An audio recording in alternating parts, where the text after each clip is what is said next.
There was a wrong elevation on it, so I changed that. I had a former state rep come over and shovel out my front steps There's a couple things yesterday. going on. We thought we might have to, the Wayne, person very that nice put man. it in Yes, was he nervous is. that he may have. He's Known him for very several well. years. Yes, wrong I know him. elevation. He's a very So we good dug another guy. test pit. I told him, We no, might have to Yeah. get a whole Insisted new on it. Yeah, plan. there you go. And then what had happened I can't, is that we found out that it was just a wrong benchmark, the elevation had carried Gotta love over it. from another place, so we corrected it.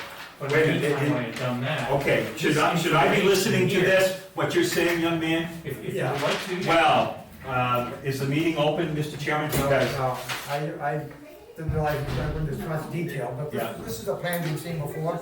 Yeah, but I overheard him say that it's been revised, and I guess I need to They- hear what those. When we approved the septic systems, basically all we're doing is saying, I'm sorry, yeah, thank sorry. you, thank you.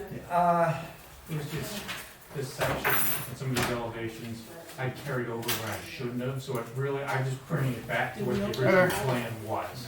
You are. So he just wanted me to update it and. What's that? You are So you doing guys it. pick it. Yes. Kay's husband sits at home and watches the I don't. Oh, really? I've been on the Oh, awesome. road. meeting. Yeah. It should be a lot better quality tonight. Um, I had to mess around some settings. It was a little choppy video last week. But he doesn't like to call, but he's watching it. Oh, perfect. A lot of I just people know in if it's town down watch. what's supposed to be. If you guys have any. I have to take a look at the views of the last meeting. I think it really was a hit. Anything else I can help you out with, that's I'm fine. The excited. reason why I asked is. I got a perfect we had angle, so it's a getting actually everybody. in the request from room. a resident about a septic Entire angle. So. system that he was afraid might be going into the river. Do you keep copies? And, This is all don't recorded know on whether- YouTube, so you can go back the and name anybody can Barnard, go back I and don't know watch whether it. the owner of the Yeah. property was a Barnard or you folks were involved with it as, So so. yeah, so it's live stream on YouTube, but I put the link out on Facebook. I think what I'm going to start doing is seeing if I can get the town Sorry. website to put a link for the video on there as well. I know. So you know, people that don't have Facebook, they can at least go to the town website. Are you thinking of putting it on the That was a schoolhouse. local, that TV station? That costs East money, Side Road. So you have to do it with a warrant article to get the money at the This is over town. on the. Actually, worked with Donna King, we came up with a warrant, or a picture for a warrant article. They did it for, In a second. I But remember they voting on remade it, this some people said, years no, ago. no, no, What happened over here? She- putting in a She was asking about possibly putting on Penny Bears TV. Yes, So, yeah, I was that's telling fine. I her- put it, I have a petition for warrant up there if you want to sign it. Okay. Do you want me to have, So she's you taking know what? care of him, so they're moving. I can have you read it. How's that? Right, they won't That ask would be for close the to family, signatures, so then we they can be taken I'm care sure. of. No, I know. but, So they're having their own separate well.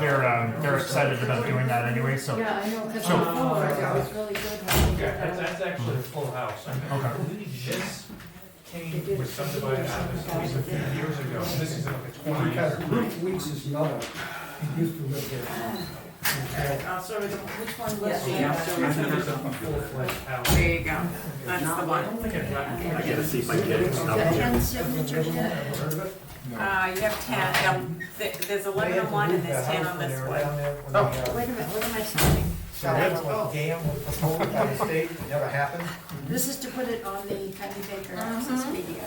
Do you want to, this is the warrant, this is the warrant, you want to read this, that's the stuff. No, that's okay, I know what it is. Yeah, because of the river. We did it before. So we've Well, gone through. we've added more money into different it things though, down at but the state. have them paid, so. It is, but they actually go all the way to 250 feet. So that's why this line is here. 'Cause the I think, septic system was actually there, and even because Did of you, the removing trees. yeah, I actually talked to them last week, slightly, sort of off the video and whatnot, we may I wanna, guess 25 to 50 feet. up the, Ante, yeah, well, from minimum 2 hours to actually 3, so we can cover Okay. anything that's like Okay. an overage. Where's the All right. school, you know? But I so we think, can mention that at the meeting. That's where We the. can- but, that can yeah, be amended. yeah, I That don't, figure can be amended. Yeah, really money Did back. you find it? Like July or June, we had some heavy rain. I know nothing about what I'm signing, Oh. it's just what it is, I it's thought you were assigned to going me, if we can tax them higher. This minute? Put the name on. I have my own petition. They don't think I did it wrong, and I. Questions about septic All right. designs in general or anything like that. These two different lots. No, They're one lot, they're 20 acres. this is the second lot over here, that she's telling us to get out of this when Bruce Weeks sold this to her mother. Okay, when we put this house in, that's gonna constitute a subdivision? They had a new ruling that I You call it assuming that they passed on a recent Monday night Carabiner clip. planning board, Okay. that they would allow Some people for, look like I have my pants on. what's it called, auxiliary dwelling? Yeah, that's the new state law, yeah. And, If you wanna it chat, was we can go designed for there. these kinds of circumstances here, but what happens when, let's say, these people are no longer, I'm here. destitute of means and somebody else buys it, I don't know what they would do. How you doing? out, it's all green. I don't Good. know. I know it's all on the same property, actually, the house is already How there. many cities? How are you, my friend? That's an operation. Yep, yep. Think nothing starting yet. We're just looking for something on the side. It's 2% of the registered voters. No, because I I'm had. glad you asked that question, because now, my first thought is, Don't should know. we even be considering I have no idea what a number. I have to check. with septic the design? Is the septic going to go from both houses? This is just- Probably added up. Yeah. What's the- I think it's already got Clerk its own knows. thing. She should. Because my uncle's actually a land surveyor. I don't know. Better. I'm glad you asked the question. But this is gonna go to the state next, right? Well, what it is this I is didn't already, read it's it, already but it wasn't approved, priced. but I'm gonna still give it to the, I Oh. didn't read it. I'm still gonna give it to the If state you, inspector. We're probably gonna modify it. It's closer to The house is total already there. for the entire year. He's come and looked at. It could be around $4,000. I had made They a charge mistake that now? Well, there's a yearly fee and then there's a per hour fee. It's $30 per hour. Here, so when he got out there, he said, why isn't the system in the ground? Well, no, it didn't have that kind of soils Buried there. them. It was supposed to be out of the ground, which is the way it is. I came and It's- checked it. But the 30, activity Penny I'm for going TV to would declare charge the about meeting $30. open now, please. Oh, that's okay. I'm going to declare the meeting open. It is 5:06, 5:07, I don't know what angle I'm looking at. Did I move the table? 5:07. Nope, you're fine. Oh, 'cause I grabbed onto it. So Linda, the meeting was declared open at 5:07. We have been discussing a septic design over in South Wentworth on what used to be the Ruth Weeks property. Thank you. We have seen this at least once previously and approved it, but the state didn't like it for one reason or another. The most recent one being a, what do you call it? You used the wrong figure from a Right, I had made a mistake.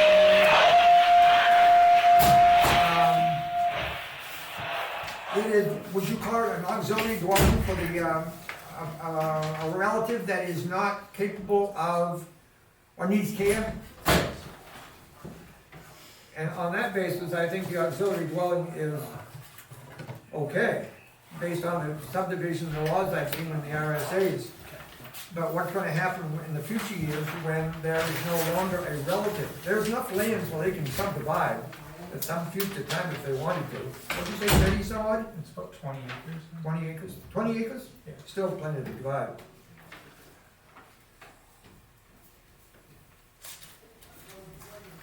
And you're Matt? I'm Matt Barnard. Matt, Barnard, okay. And I- Related to, what's he dad's name? Bruce. Yeah, okay. And he's a surveyor. He's a septic designer like myself. My uncle Alan Barnard is a land surveyor.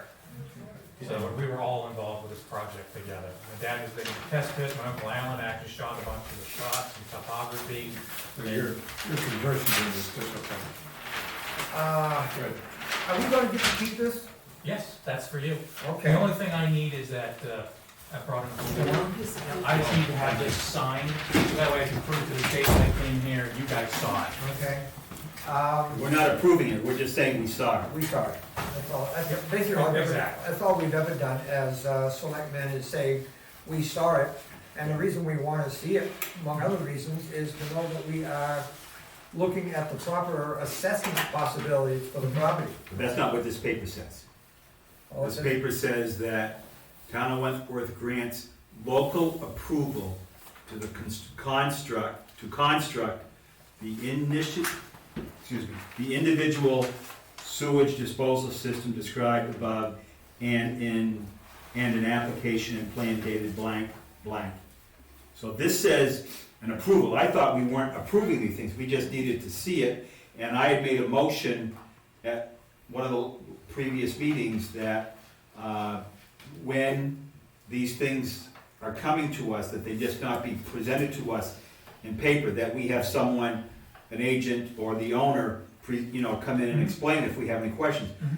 But I thought we didn't have to approve these, they just needed to provide, for lack of a better word, the courtesy of bringing that to us, because, again, I thought approval, we weren't, If it's an emergency, we don't have to approve them, because they wanna get things done fast.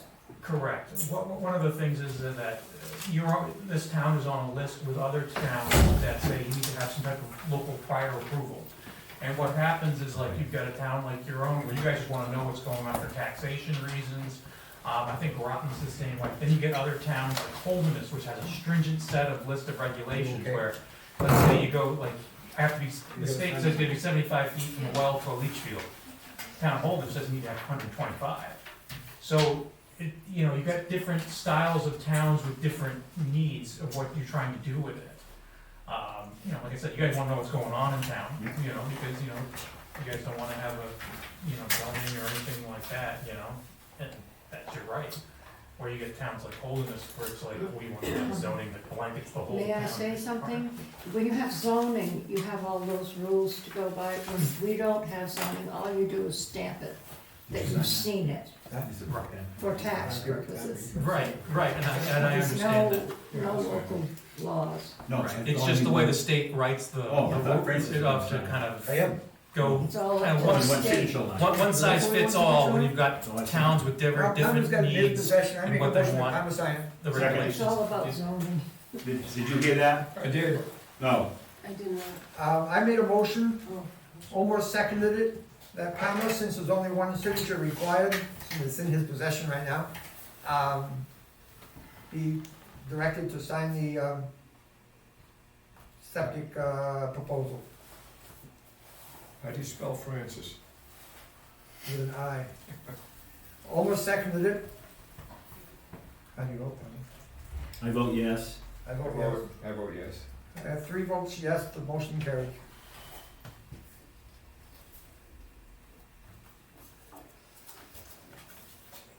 And we have, what's this? Oh, you're signing Just the wrong that's one. the old Does it one. matter what one he signs? No, that's the old one, I'll take that back. Alright. This is the new one. Okay. Did you have a sheet? Did you have one? Yes, I did bring in one sheet. Isn't that I the think thing you he's need got to it right there. sign? Sign now. And he doesn't need to sign the plan. No, yeah, you guys get No. to keep the You plan. don't need to sign this. Don't need to sign this? You need to Yes. sign just that. Okay, I need a date, and it should correspond to the date there. Right, I just wrote blankly January 2019. If you wanted to sign it today's date, that would be fine. Well, I've done that down here, okay, but they want the date on the plan. Then just write On here. January 2019 Thank you. on it. This is the second item on the agenda. Bruce, in parentheses, Matt Barnard, to present a new construction septic design amendment for select board signature. Before we move on anymore, as soon as Pamela is organized, I'm going to ask for the usual pledge of allegiance. So let's get, we ready?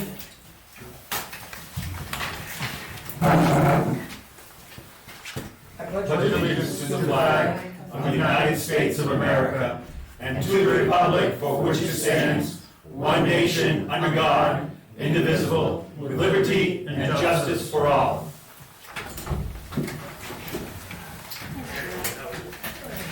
Good, thank you. During the year, time from 5 o'clock to 6 o'clock, we usually take care of business that would require us to read stuff. One of the things we have right now are a set of minutes that we have been given. I have looked at Do you these. wanna wait for Linda? Yes. Who's next on the agenda?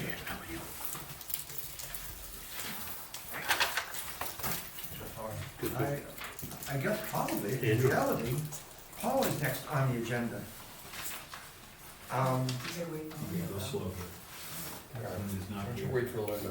I don't know why I crossed you off, Paul, but I did. It's happened to me before, it's okay. I put a check mark there for no apparent reason. Probably because I wasn't here. Guys are all set with me?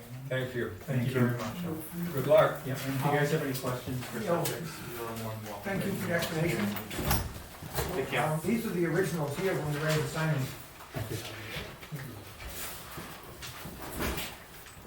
Of the minutes? Yeah. Okay, Mr. Chairman, I make a motion that we approve, that's in our packet, the meeting minutes of November 12th, 2019. These would be the public session.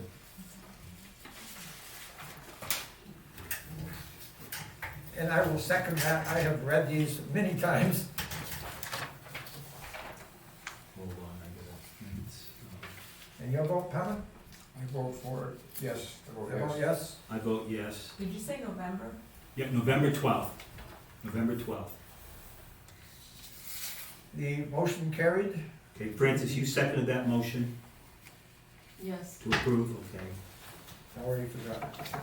All three voted yes. Motion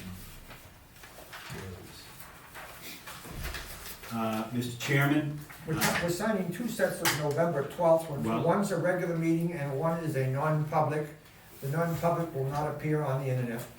right, but you need a motion to approve those? Did you approve one or just both? I just approved the non-public Okay, session, the okay. non-public We need a minutes. separate, that was the public meeting that was voted upon. I thought we were voting on both. You So I want- make a motion, Mr. Chairman, to approve the non-public session minutes of November 12th, 2019. You want to second that? I'll second that. I vote yes. I vote yes.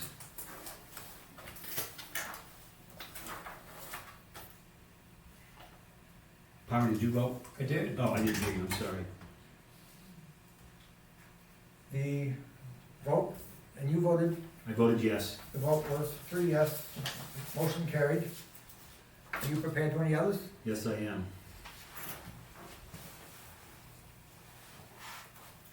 Mr. Chairman, I make a motion that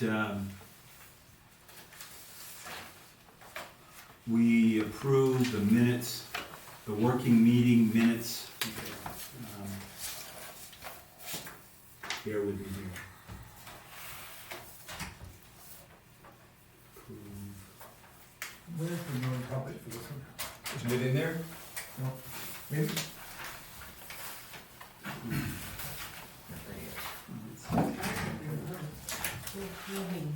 Oh, I know.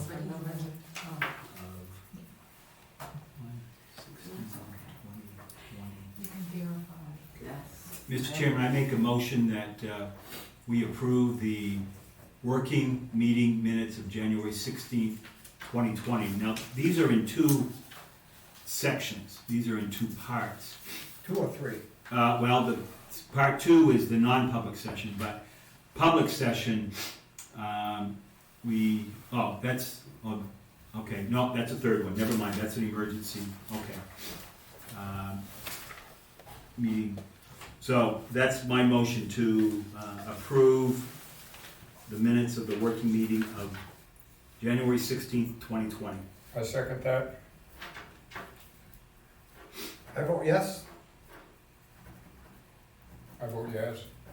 I vote yes. And before you get carried away with any more, thought you're signing these, it does require your signature, well, it doesn't require your signature, but I know you will.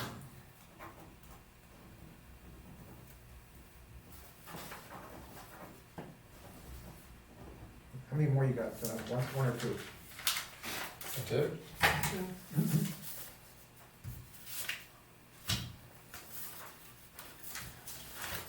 I need your signature, these are the originals. As soon as this is done, Paul, you're on.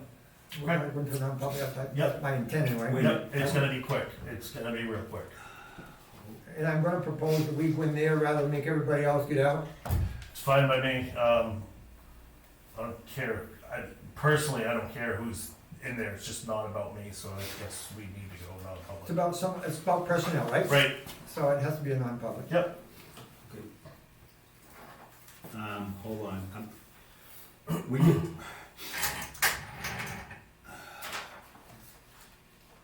we need a motion to approve the, non-public minutes of January 16th. January 16th. So I make that motion. I second it. A motion by Homer, second, All set? hold on, I vote yes. I vote yes. Oh, you're on. I'm making notes, Mr. Chairman. Say yes. I say yes, I vote yes. Motion was carried 3-0. How many more you This have? is on. One more? That's it, That's it? that's all I have. All right. So what was that? There was November There's 12th. one more, it's the emergency meeting. What's the, say one more what? It's the January 12th emergency meeting. Okay, It's the so only there other was, one. it was November 12th and January. Yeah, okay, I make a motion, Mr. Chairman, to approve the non-public meeting minutes of November 12th. No, you already did that. 16th. It's January No, 16th. no, you're right, you're right. Are you sure the January 12th, because that's a Sunday? Yeah, that's a Sunday. No, it's not January, it's November. November. November 12th, I'm sorry. Okay, that's, I thought you already did that with your second motion. we did. The non-public. Yeah, we, No, the non-public that I moved on was January 16th. Oh, the first one? Yep, the first one, January 16th. So this is non-public session of November 12th, 2019. No, the very second one. The first one, you made a motion to Approve, approve the public meeting for November 12th. The second motion was to approve the non-public for November 12th. I think she's right. And the third motion was to approve the working meeting of January 16th, then the non-public of January 16th. So the remaining one is the emergency meeting of January 16th.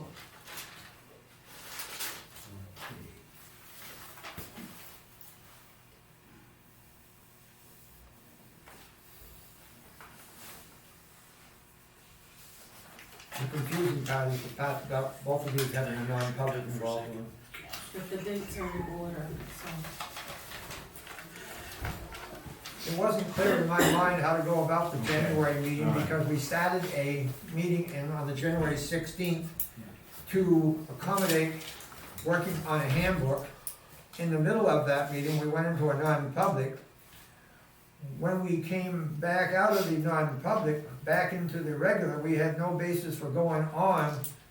So I think we just declared it an emergency meeting. Yeah.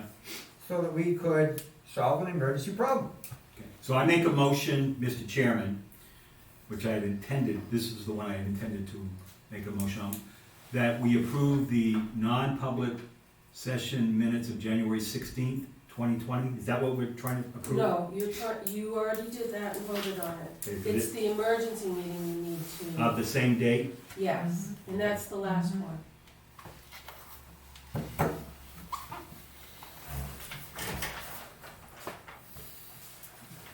I make that motion. Second, I vote yes. I vote yes. I vote yes. Just for the record, how many minutes entirely? 5, Okay. 2 in November, 3 in January. correct.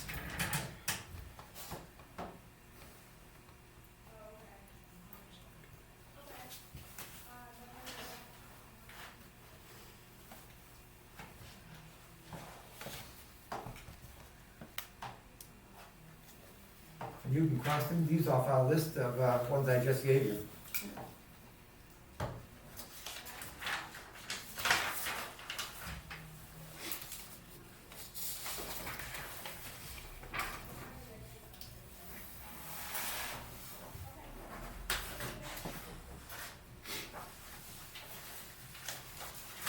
I'm tempted to say all, but certainly almost all of our minutes are now available.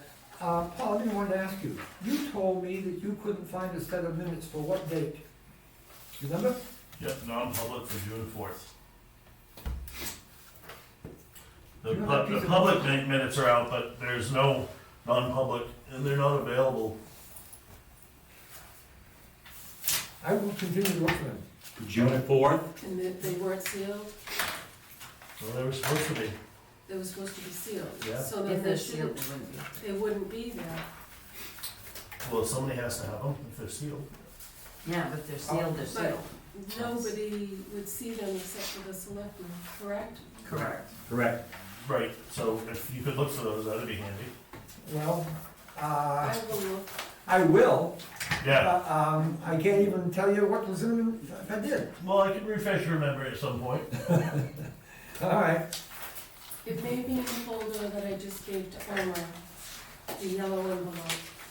Do you want me to look over? Are we gonna continue with the meeting? Well, Yes. whatever, yeah, that's an And offset, I- it's an offset.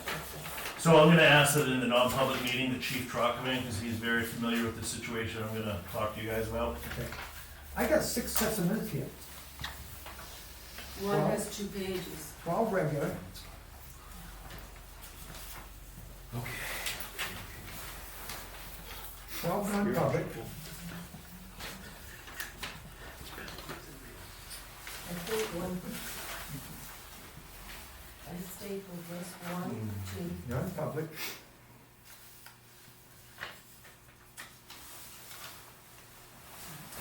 That, You have 2. 2 of the same one, okay. Somebody took a copy out and signed. Pick the original and throw the other one away. Okay. Well, maybe the one that better to sign is my copy. Well, there's a I can tell it's a copy because there's a line on the machine. Okay, That all right. takes it. Okay, Just good. heard Do you want radio a copy? here, before I get here. They As long said as that we have the storm, I do we whatever. already get the same storm with fate in 5 or 6 years.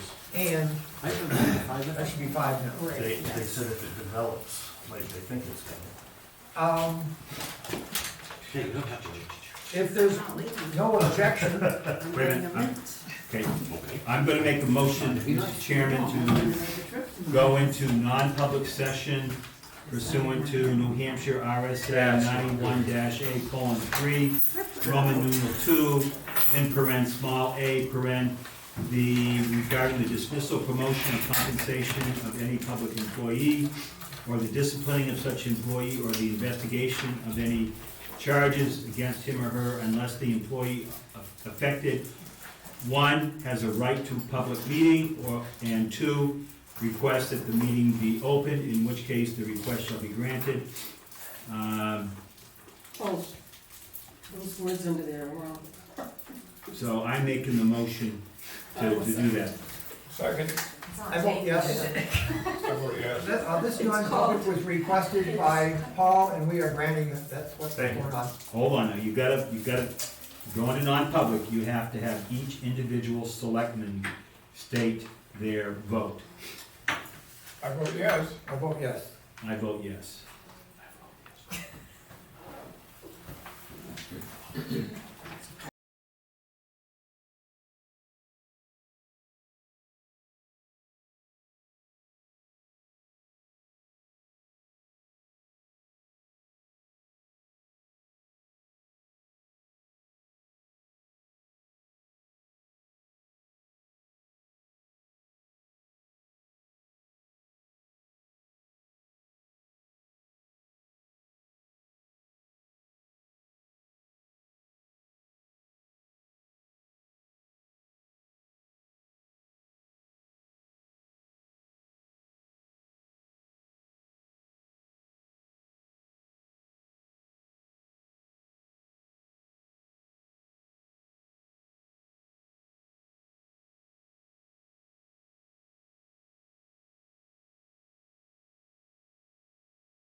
nice to have you in the our job. Are you on the other side, did you say? Yeah, we're on, you can look down the corner. We wanted to come out of the non-public meeting, In the corner. the minutes of the non-public meeting. I'll entertain a motion to seal them. So moved, I move that we seal the minutes of the just Second. completed non-public session. I vote yes. I vote yes. I vote yes. Sorry to have taken longer than the 5 minutes, but it always takes longer, it seems like. No motion needs to be done at this particular time because no decisions were made that would be necessitating that action.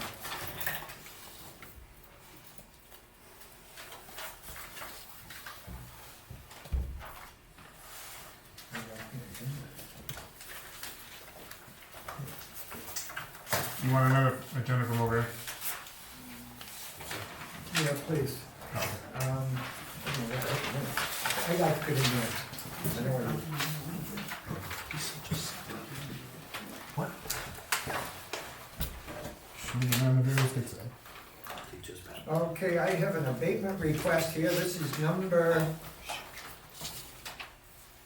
Can you hand that to Linda?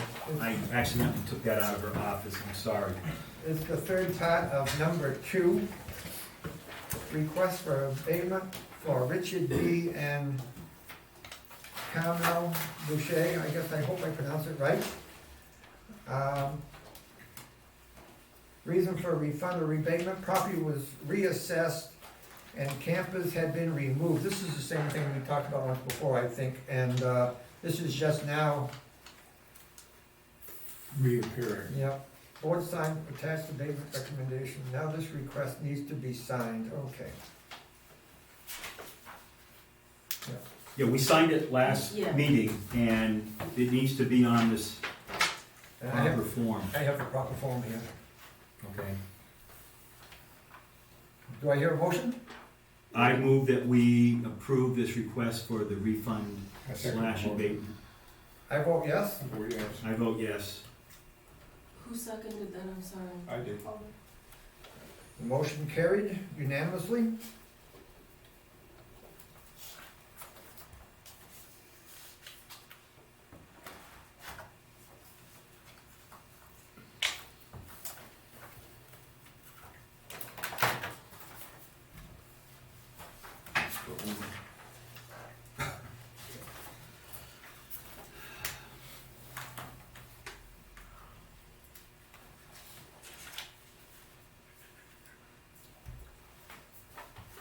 The next one is only in Francis's folder because it is a disc that came from the US Census Bureau to let us review the map of the town for the censuses.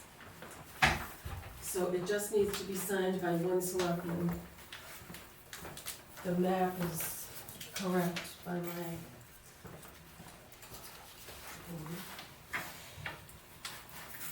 And so this is from the United States Department of Commerce, US Census Bureau, as she said. And I don't know if I want to read it all, if it's all important or not, they use a lot of verbiage. The US Census Bureau is now conducting the initial boundary validation program. Show opportunity to the highest elected official, how about that? To review the Census Bureau's boundary data to ensure the Census Bureau has the correct legal boundary name and state status for your government. The Census Bureau uses this boundary information to tabulate data for the 2020 census. Please review our depiction of your legal boundary for accuracy and return the completed initial BVP form, which I have here, by March 1st, 2020. Return the completed initial BVP form by email at da-da-da-da-da. I hope I'm giving you the significance of all this. The initial BVP is conducted in parallel with the 2020 Boundary and Annexation Survey.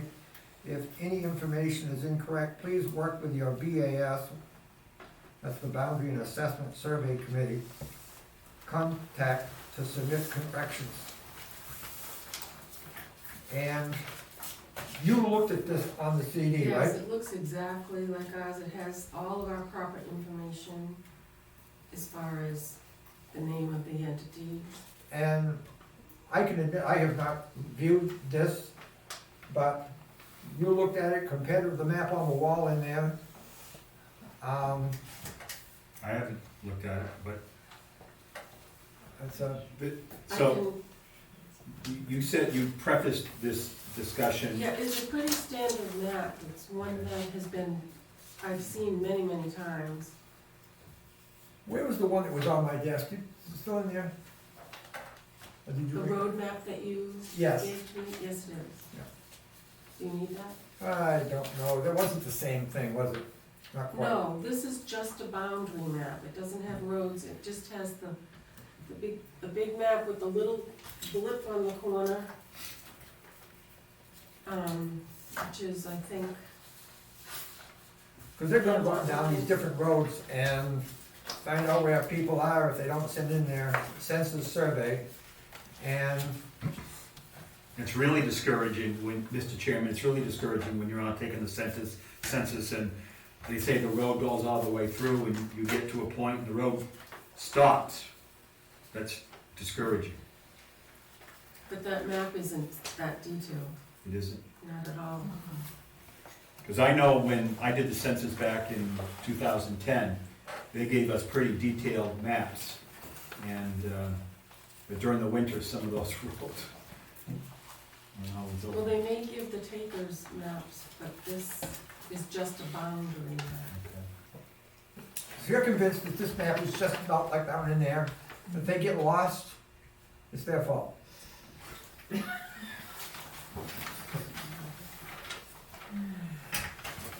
Just sign it. Chief, do you know of any, if I may, Mr. Chairman, can I ask the chief and the Yes. two chiefs, do you know of any changes to our boundaries in the last 3 or 4 years that you've been here?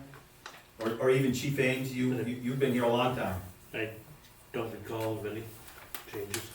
Is this changes to boundaries or where residents live? No, just to the boundaries of the town. Just the boundaries of the town? Yes, it's just a blank outline.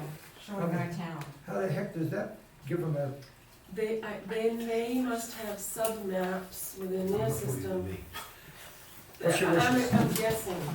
And based upon the representations that have been made from very reliable people, do you want a motion to have you sign that, Mr. there's only Chairman? one here. First thing I've got to answer the question is the legal bound for our government correct or not correct? Correct. Yes, Yes. it's correct. Yes. Next- And next then I item. would ask for your permission for me to sign. Please do. Yes, I would like you to sign too. I don't know if you need a motion to that effect. I'm gonna make a motion. Well, I make a motion, you sign that Second. form. I vote yes. They asked me to print my name and I can't do that any better than I can the I other. gotta pass the motion. You didn't vote, yeah. Okay.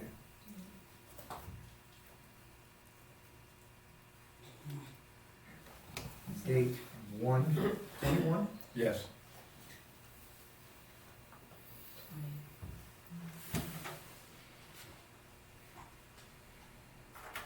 So done. Are you gonna vote yes, Mr. Chairman? I can better abstain either one. Since I'm the signing, I probably better vote yes, huh? Yes, I think that's a good idea. So, all three of us voted yes. Thank you. Miscellaneous correspondence emails. Police department. Do you wanna comment on this, I didn't give them. cause I haven't, the wherewithal to know exactly what I should say and what I shouldn't say. Who you talking to? Who you talking to? This was a thing that was made public last Oh, week. And this is a report from the Office of the Grafton County Attorney. I would have to see that first, Francis, because I'm not I'm sure. I gonna get it ask you in front of me. to take a moment and look at it, and I'll go on and then come back here. Oh, I'm sorry. because it doesn't indicate that there was a copy sent to you, chief. It does or does not? Does not, Okay. does not.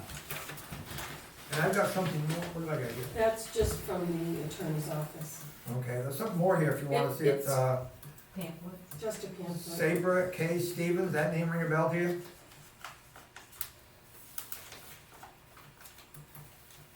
And moving on, and then I'll come back.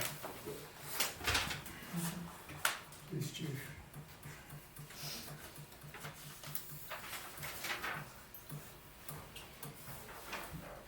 Do I need to read? Oh, this is from the victim witness coordinator for the county. Okay. Okay, that's what you're looking at. Okay, this is just a standard piece of correspondence that is sent to a victim, Yeah. which is either an individual or an entity or a municipality, with a standardized form that needs to be returned, in this case by January 31st. I don't know who made this inquiry, but just to be open, Well, this is, okay, hold on a this second. is a different thing. Oh, okay. Can we just finish, are we all set with this? Are you all ready? I thought Omer and I were talking about the same thing. Okay. I'm talking about this letter from the county attorney's office that you referenced, Mr. Chairman, dated January 16th, 2020, Okay. and you were Yes. concerned about confidentiality or, and so, Right. All this is a standardized letter that is sent out by the Victim Witness Advocate Program, and there is some information on the second page that needs to be completed by the Select Board or the administrative assistant to the Select Board, and needs to be sent back by January 31st, that's all this is. Okay. And it pertains to the proceeding itself, so, there's nothing here that is any different from what was disclosed last Tuesday, or whatever day it was, Tuesday. Anybody that wasn't here last Tuesday wants a better I was clarification? here, but I do have a question. The hearing is the 27th, Monday the I thought it said 27th, right? 21st on there. It's different? 27th? No, this paperwork has nothing to do with the hearing, this is part of the procedure. No, I meant just asking about the Yeah, hearing. this is the 31st. This paperwork needs to be completed by the 31st. Okay, and that's. The hearing, I'm not sure exactly what the. on the first page, Chief, of the letter from Sabre and Knapp Stevens, it says the arraignment is on January 27th. 27th, yes, that paperwork needs to be sent in by the 31st. She told us that when she was here. First page. Yes. No, First page. we It's had highlighted. time. No. Isn't- It's not the same first page as There's a yours. lot of Oh my people gosh. want to go and Okay. observe it, and It is, yeah, what the chairman is reading from is different than what I got. Maybe you're looking at the last page first, it may have got mixed up. Yes, it appears that I've got your last, my last page is your first page. Oh.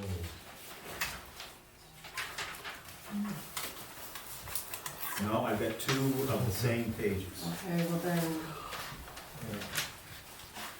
I can read it on phone. Insurance information, we can't provide that.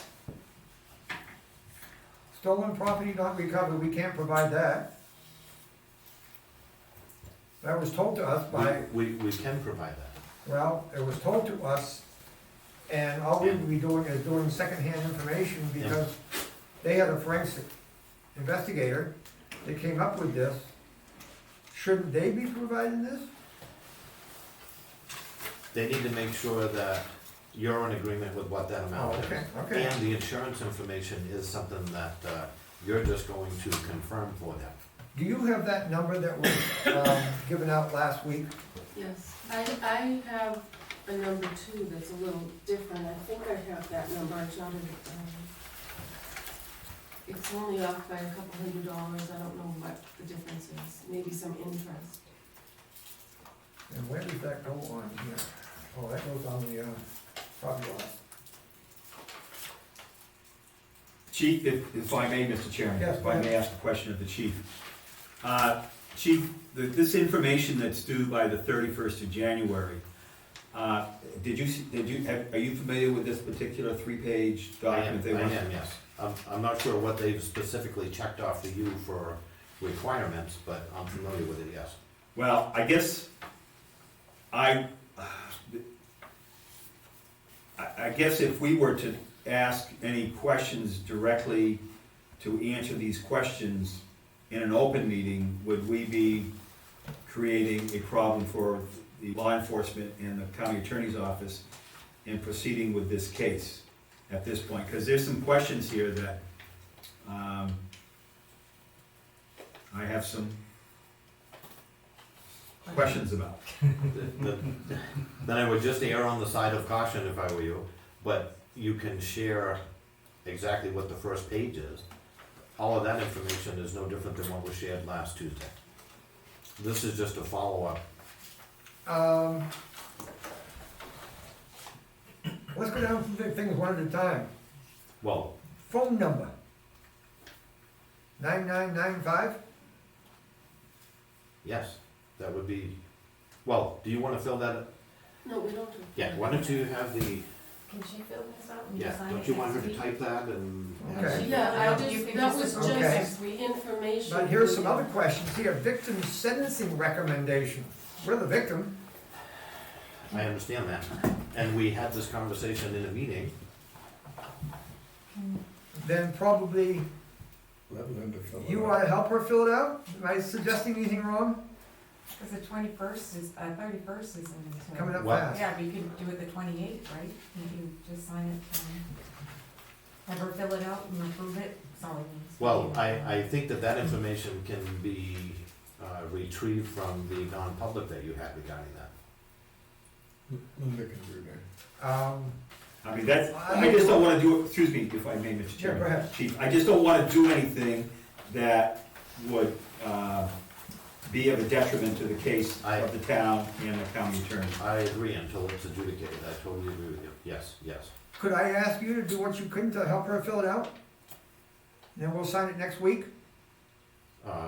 Sure, absolutely, I would be happy to do that. and, Yeah. I don't know what I can offer, but I'll come out and offer whatever I can to. I will, absolutely, yes. Because I think you'd be asked, a hell of a lot better than I would be to ask if it's, community service, probation, jail sentence, the whole 9 yards they got on here. Thank you. And you don't want the opinion of the townspeople, do you? I don't think they can give it Okay. because it's a legal issue. It's a matter of, they're forced to do certain things because the RSA's dictate what they can do anyway. Am I correct on that, chief? Well, like she explained in the meeting last week, the RSA's give good case, bad case scenarios. Most extreme, less extreme. In some of these cases, we don't even have a choice. That's correct. That's correct. The wording that you had on there was just suggestions, right? I mean, they're ultimately gonna make the sentencing, right? And I presume, did you give that back to Linda? I did, It's right well, it's right here. Oh, maybe I'm off. Okay, well, let me clarify that statement for a moment. They're gonna make a suggestion or a recommendation, and the board will be aware of that and hopefully be approving of it.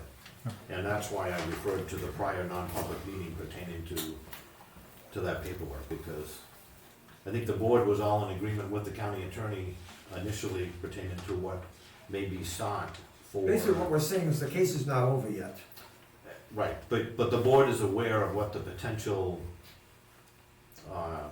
penalties are going to be. I wasn't privy to that meeting, so I wouldn't know. Okay. So are the people, because she told us, the lawyer told us at the last meeting, what the potential penalties were. Yes, but that doesn't mean that that's what's actually going to Oh, happen. no, I'm not gonna. Right. But We had a meeting before that was non-public in which she appeared, so. Yes. Yeah, there is definitely a recorded of exactly what the attorney indicated, what the maximum sentence was, Yes. which is somewhere around, I think, 5 to 7 years or something. Yeah. Maximum penalty. Yes. Unless there's more discussion worthy, I'm gonna move on to the next agenda, just for openness. I don't know, this may be something you requested, Linda. I did request that You did? from the DRA attorney, just so that there was. You did request it? Yes. And I'm gonna read just the first line. As we discussed on the phone, there would not be a conflict of interest for a trustee of the trust funds to also serve as the administrative assistant to the select board. So that has been a legal decision, and it should not cause controversy from this point forward. Alright.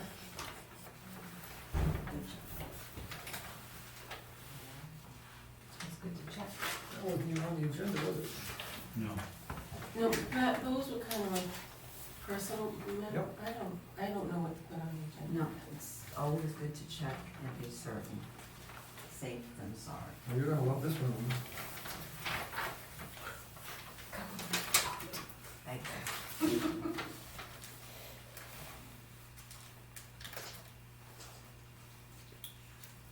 All right, I have to read all of that. Do you know anything about this? It's a whole paragraph there, it's gonna take 5 minutes to read, or more. Can you shorten it anyway? I need to read it first.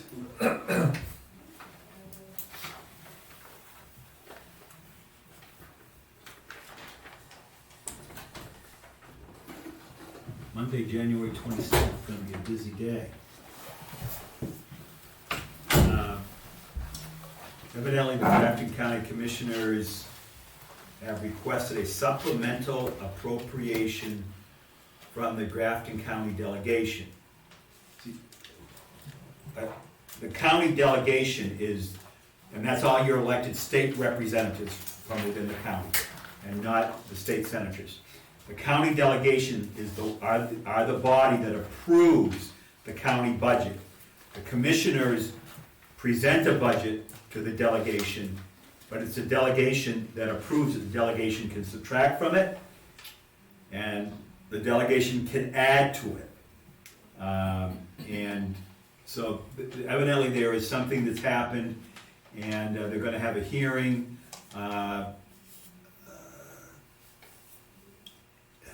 at the Lebanon, the city council chambers in Lebanon. No, it's gonna be at the Grafton County Administration Building up in North Haverhill, Monday, January 27th at 10 a.m. in the morning to discuss this supplemental appropriation, which will be taken from the county fund balance. And it says it will have no impact on the on the taxes for any of the communities within Grafton County. Forgive me, my eyesight isn't working too well, so usually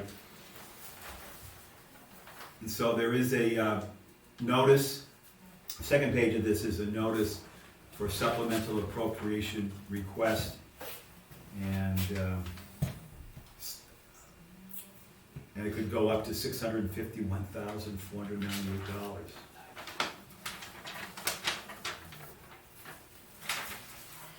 Anyway, I don't know if that, maybe the people are interested in seeing what. You'll get the bill, right? Yeah, I mean, The Grafton County gives us the bill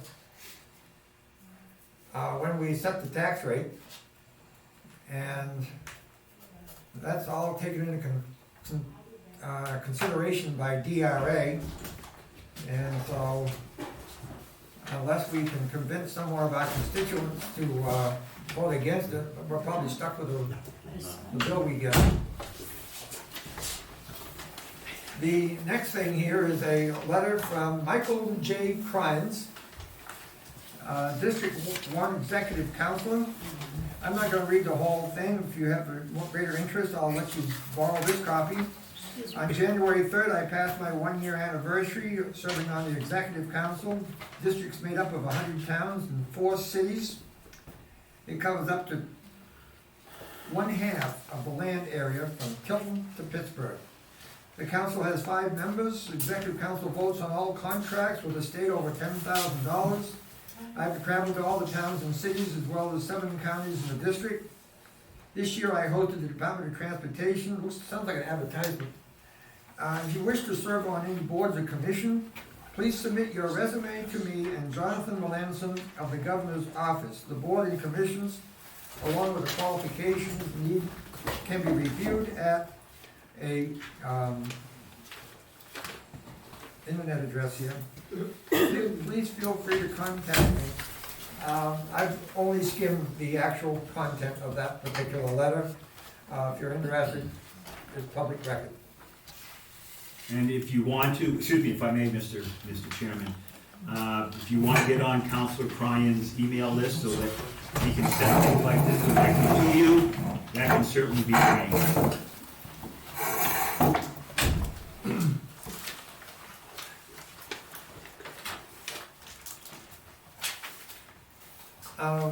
What action would you like me to do on this one here? I just, It was just a FYI. Okay, just to tell you what it is, even though we have not advertised the position, we've already got applications. One. I do not know, I do not claim to know the person, maybe I do, but I don't claim to know. We have a copy of the town meeting and select meeting handbook. I haven't looked at this, it looks like a different format than what I'm used to, but if you wanna know something about holding a town meeting for the selectmen, this is the document you go to, either that or the RSA's. And the question was asked of me, do we want more than one copy? And this may change your thinking. $40 for a physical copy, $45 for a physical copy, $35 for a digital copy. Do you have to pay for the digital copy? What? Did you have to pay for that? But then you could print it. George, Did you get any of those cheaper from the North Country Council? I know there was some. I wanna tell you they're online. I'm not sure of that. Yeah. It's the New Hampshire Mutual Association that, Municipal. yeah. I've served on the board before. You know how many times I've used that? Few and far between. I go online and get the information.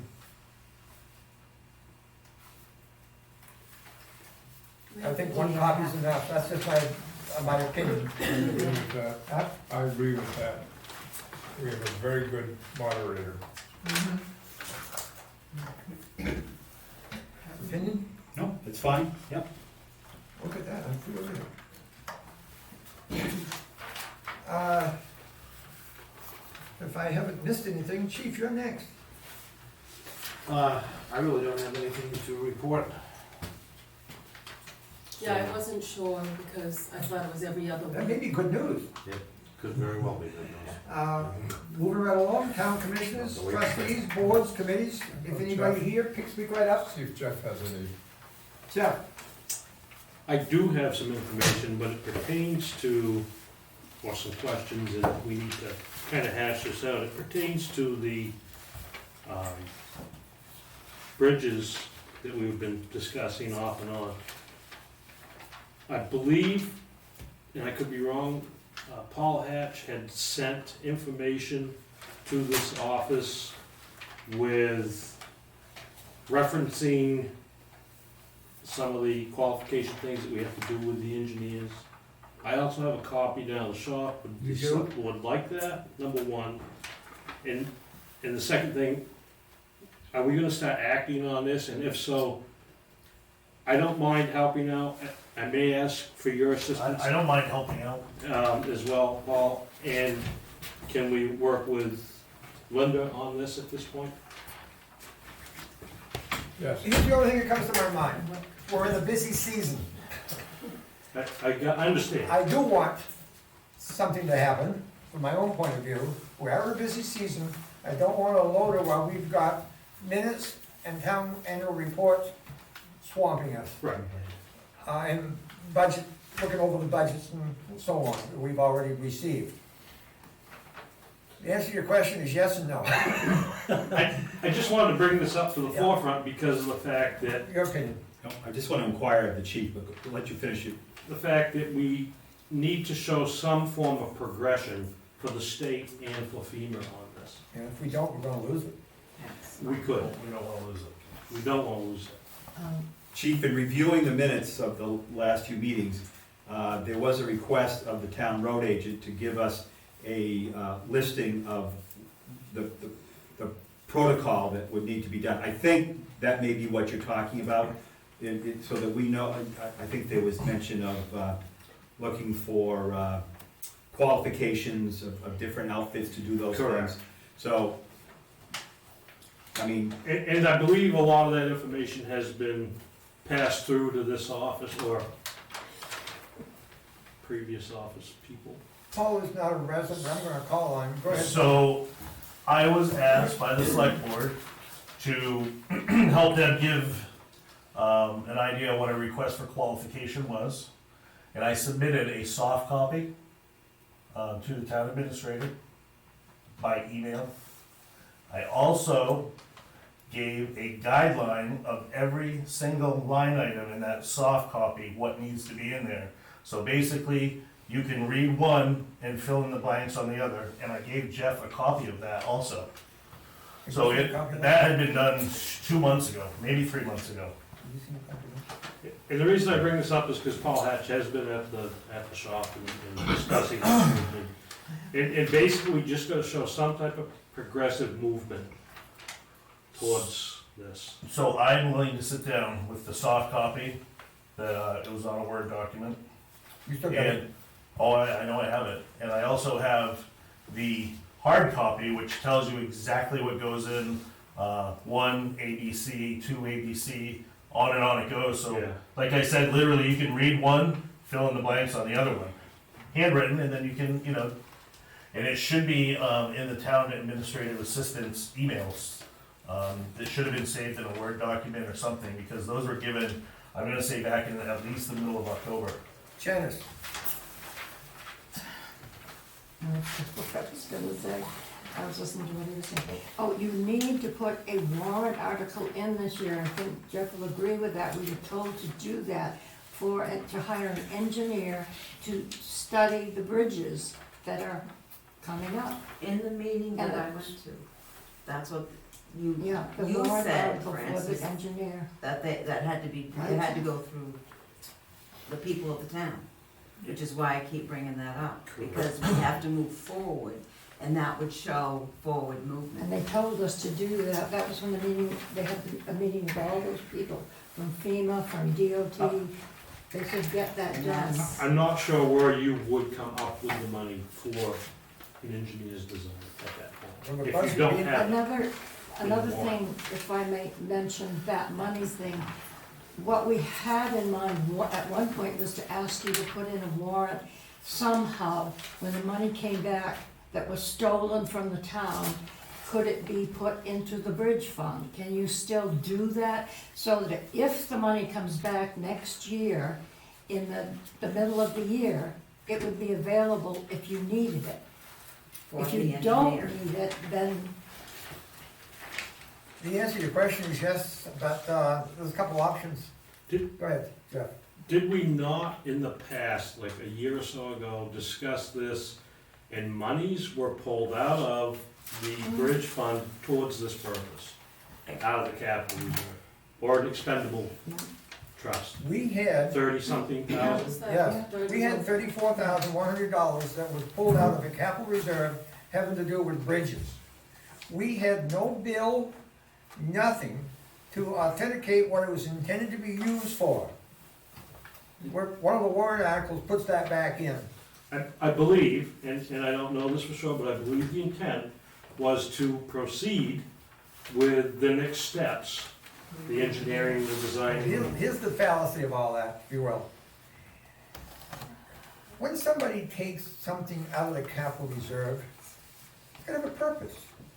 And there was no purpose intended for the $34,100 that we saw, so we're putting it back in.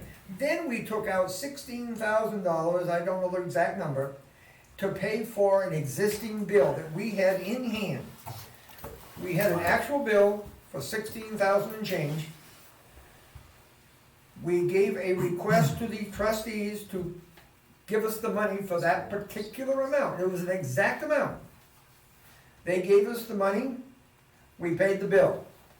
But how the $34,100 had any intent whatsoever, even looking at the thing that was given to the trustees, there was no purpose stated on it. The money's not gone. I looked at the paper trail from the trustees to the treasurer, deposited. That's not the problem. The intent and purpose of that $34,000 was a mystery to us, and rather than interrupt the paper trail, we're asking you to put it back into the capital reserve in the warrant articles. And then we took out an amount that had a definite purpose, a definite amount, a bill in hand. Francis, are you aware that you need to put something in this year's warrant for an engineer? Have you got that? Could I ask, That's what we're supposed could to I ask do. Paul kind of to speak on this a little bit? I need to What would- speak on this. What would an engineer roughly That's what. cost us to do this, to design? One bridge, two bridges, what are we talking? A couple of bridges? At least. 150? I would say you're talking two bridges, and don't forget, this is all covered by FEMA, they told us, all the engineering and everything, we can even get we can get money up front. But I would say, That's right, if you're gonna they did hire say an that. engineering firm, well, you have to hire an engineering firm. They're going to probably give you at least two different, what do you wanna call it? Proposal? Proposals for two different bridges, whether it be a box culvert or a full concrete bridge. So I'm gonna say, for two bridges, I think that you would probably be looking in the neighborhood of $125,000 to $175,000 for engineering only. About 50 to 75 a bridge, easily. And so we need a warrant article this We'll year to reimburse. do So that. reimbursed. Cause you The need, only problem with, he mentioned the fact, and I do remember hearing him saying that they could give us the money in advance, but the money you're talking about that we need to put in is to pay for the payments when we don't have the money. Because if it's costing us $25,000 and we don't have the money, we still have to pay that bill. I know. that's why you have And to you put need the that warrant article 84,000 that in. was So we may To do need that 25 or 50, 100,000 in a capital reserve to pay the bill, only to turn around after we get the money back to put it back in the following year. But Right, that's the way we've done it in the past. When we But you did need- Silver Bridge, I definitely remember doing $150,000 or something in that magnitude back into the capital reserve, because we took everything out, so we wouldn't have to borrow money. Are you going to have a public hearing on the warrant articles? Yes. Because you need to do that this year. They We specifically have to, told you have that. the public hearing on February 10th.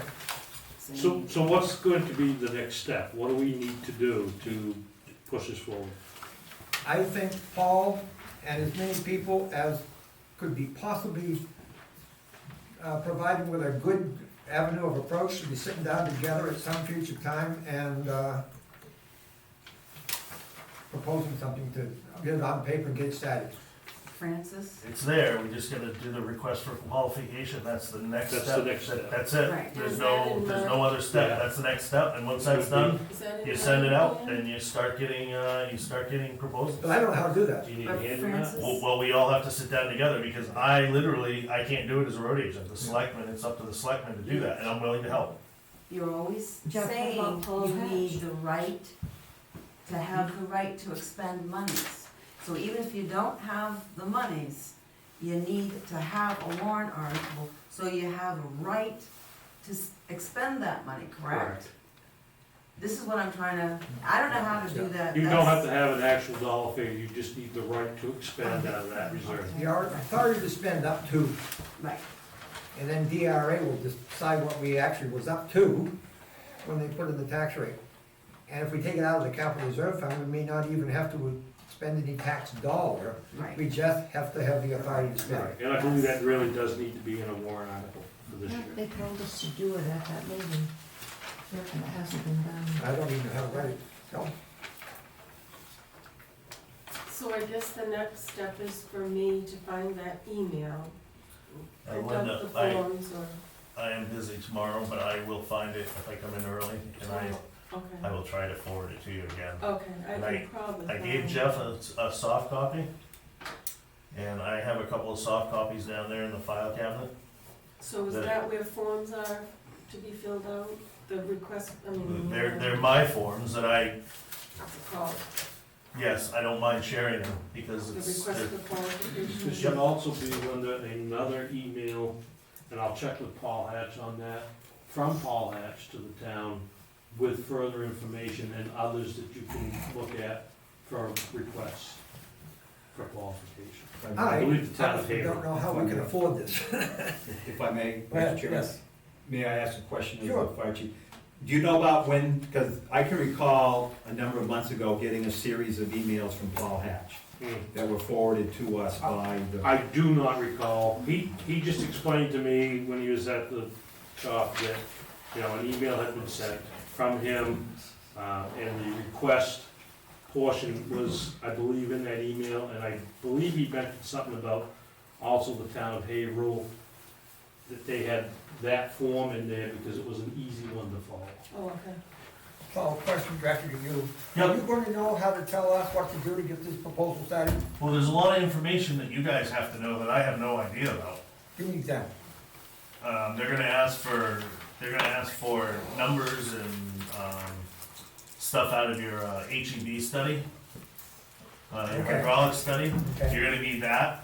You're gonna have to, I mean, typically, I'll be honest with you, when I was in business and I did these requests for qualifications, I didn't do them. I hired somebody, and it cost me a lot of money. I'm not gonna lie, I mean, it would cost me between $3,000 and $5,000 a request for qualification because Paul it will was help done us, correctly. He will. Yes. So when we have our meeting together to get these things going, When would we you need to like, call Paul Hatch in along with, when would you like to do that? huh? Because I'd like to do it yesterday. my opinion would be sooner than later. And I understand Can that we we get this have, without a whole lot of distraction between now and the March meeting? I believe so. Sure. Let's get Paul in on this as fast as possible then. Would you like me to extend that invite, or do you want Linda to extend that invite? Either way. I've already got one call in from him, and he hasn't returned. Linda, have Linda do it, it comes from the selectmen that way. Yep. All right. Son, Um, that's what they want. But then we've got to be prepared to sit down with him, Paul, probably on the snowiest day of the year, and the three of us to discuss the procedure. Easy. Bad timing, but I think it's gonna be done fast. Okay. Thank you. Thank you. Thank you. It says administration, Linda, got anything to report? No, I just wanted to let everyone know that, you know, I was hired on the spur of the minute. I did not train for any of these things here. I was just doing payroll and accounts payable for the town with a little bit of budgeting and some reporting for the selectmen, so please be patient as I learn. I've learned a lot in the last few days. We do have lots of filing and things, like you said something about the HEB report. I don't recall seeing that, and I don't recall seeing a file for it. So there are things that kind of delay the process because I'm searching for them. I'm, you know, looking for emails, things like that. So if my response isn't immediate, please be patient. That's all I want to say. While I've got Linda's attention, I'm gonna ask that we instruct her to post that immediately. This is the notice. I called today and got permission from the Wentworth Elementary School, the final thing that we needed. And so the meeting is, as per notice, and Linda already has about 3 or 4 copies of this, that the meeting for the hearing on the budget will be February 10th at 5 o'clock at the Wentworth Elementary School. It's a Monday then. And the reason we can't do it Tuesday once our usually meeting is because of the voting that's going on. So, if you agree, I'm gonna ask Linda to post these, and I'll even come up and, I don't know where you wanna post them, probably at the post office, here on the door, Shawnee's. That's the usual. You give me a call as soon as you want me to do it, and I'll, 5 o'clock. I- I put one at the elementary. Yeah. In Yeah. school, Yeah. okay. yes. All right. This is February 10th, and then the voting is in March. Right, yeah. So, How many did I give you? I don't know, but I can make copies. Well, I got one right here. Would Okay. you pass it over, Karen? I saw Thank And you. then Francis, if you could update the website too, that'd be great. Yes. The town Update the website.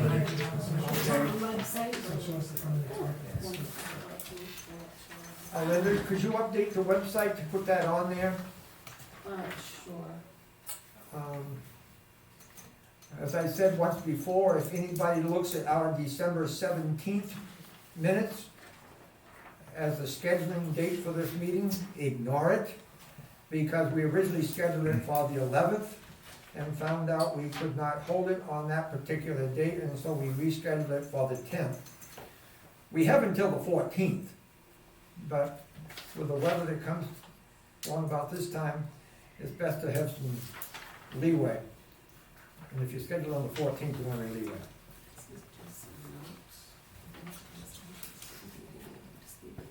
So.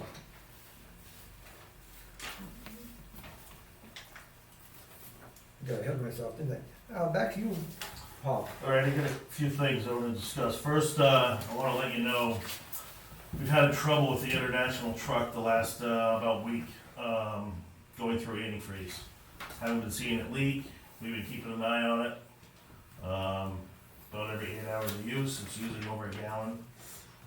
I brought my own tools in today, pressure tester and everything. It's not leaking anywhere, which is really bad news for us. It's probably a head gasket, a cracked head, an oil cooler. I contacted Kevin Knapp today, because it's way more than I'm gonna tackle. Taking away apart a twin turbo engine that size, it's nothing I'm even gonna think of tackling. Does your budget include enough money to pay for that unexpected? Well, I mean, I'd have to look at my budget. I think I put $7,500 in that for the international truck. So Kevin Knapp will be down tomorrow morning at 7 o'clock to diagnose it for sure. Really get my fingers crossed it's something, an oil cooler line or something like that. Duct tape, I'm gonna cut it. So just letting you know, no idea if it's a cracked head.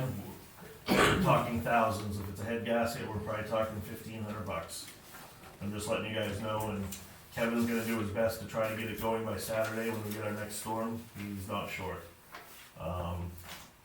So that's that. Sounds like a gasket to me, but why would it be you think it would freeze up? Anything? No, it's Has antifreeze in it? common. It's common. Blowing a head gasket's pretty common. Oh. Yeah, you're talking about a broken engine. Yeah, it's a head gasket. Like, Oh, okay. you really gotta dismantle the engine to get to the head. So I'm just letting you know that. And then the other thing I wanted to bring up, this has to do with my 2019 budget. I came in and asked Linda on December 31st, and she was kind enough to print me out a report letting me know what I had spent and everything I had left over.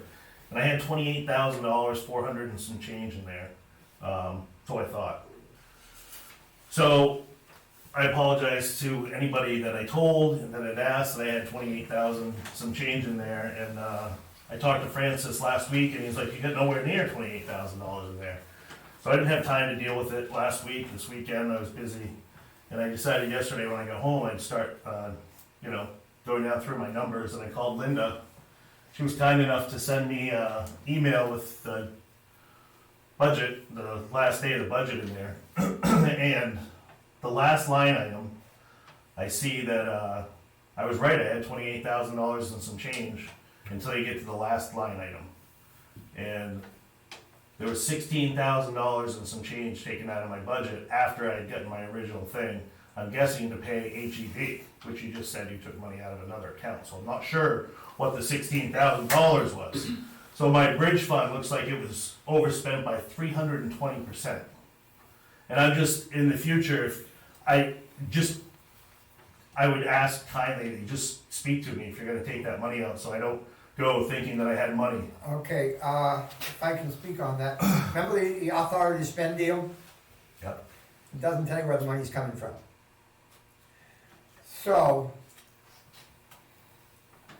I guess my question would be to trace the 16,000 that came from the trust fund. Where was it deposited?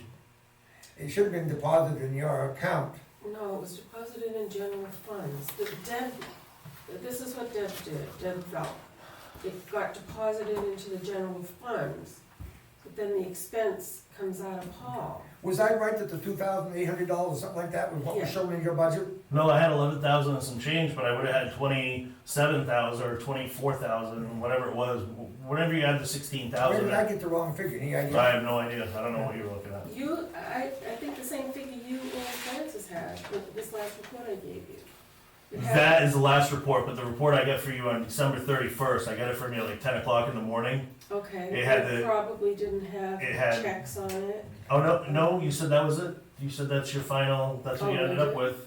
Well, It you'll was- have to show me that report so I can figure It's, it out. it's okay, I'm just saying, it was 28,452 after you added up, my highway budget, the bridge, and I think it was a little bit of change in the Well, you lighting have or to something. compare the light, But the lighting really shouldn't even be in my budget anyway, but that's besides, we won't get into that.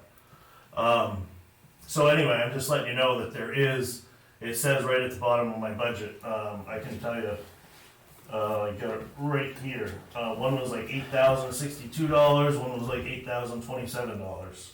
But I will find it right now. Those two numbers, when we paid HEB, it should have been a $16,000 payment.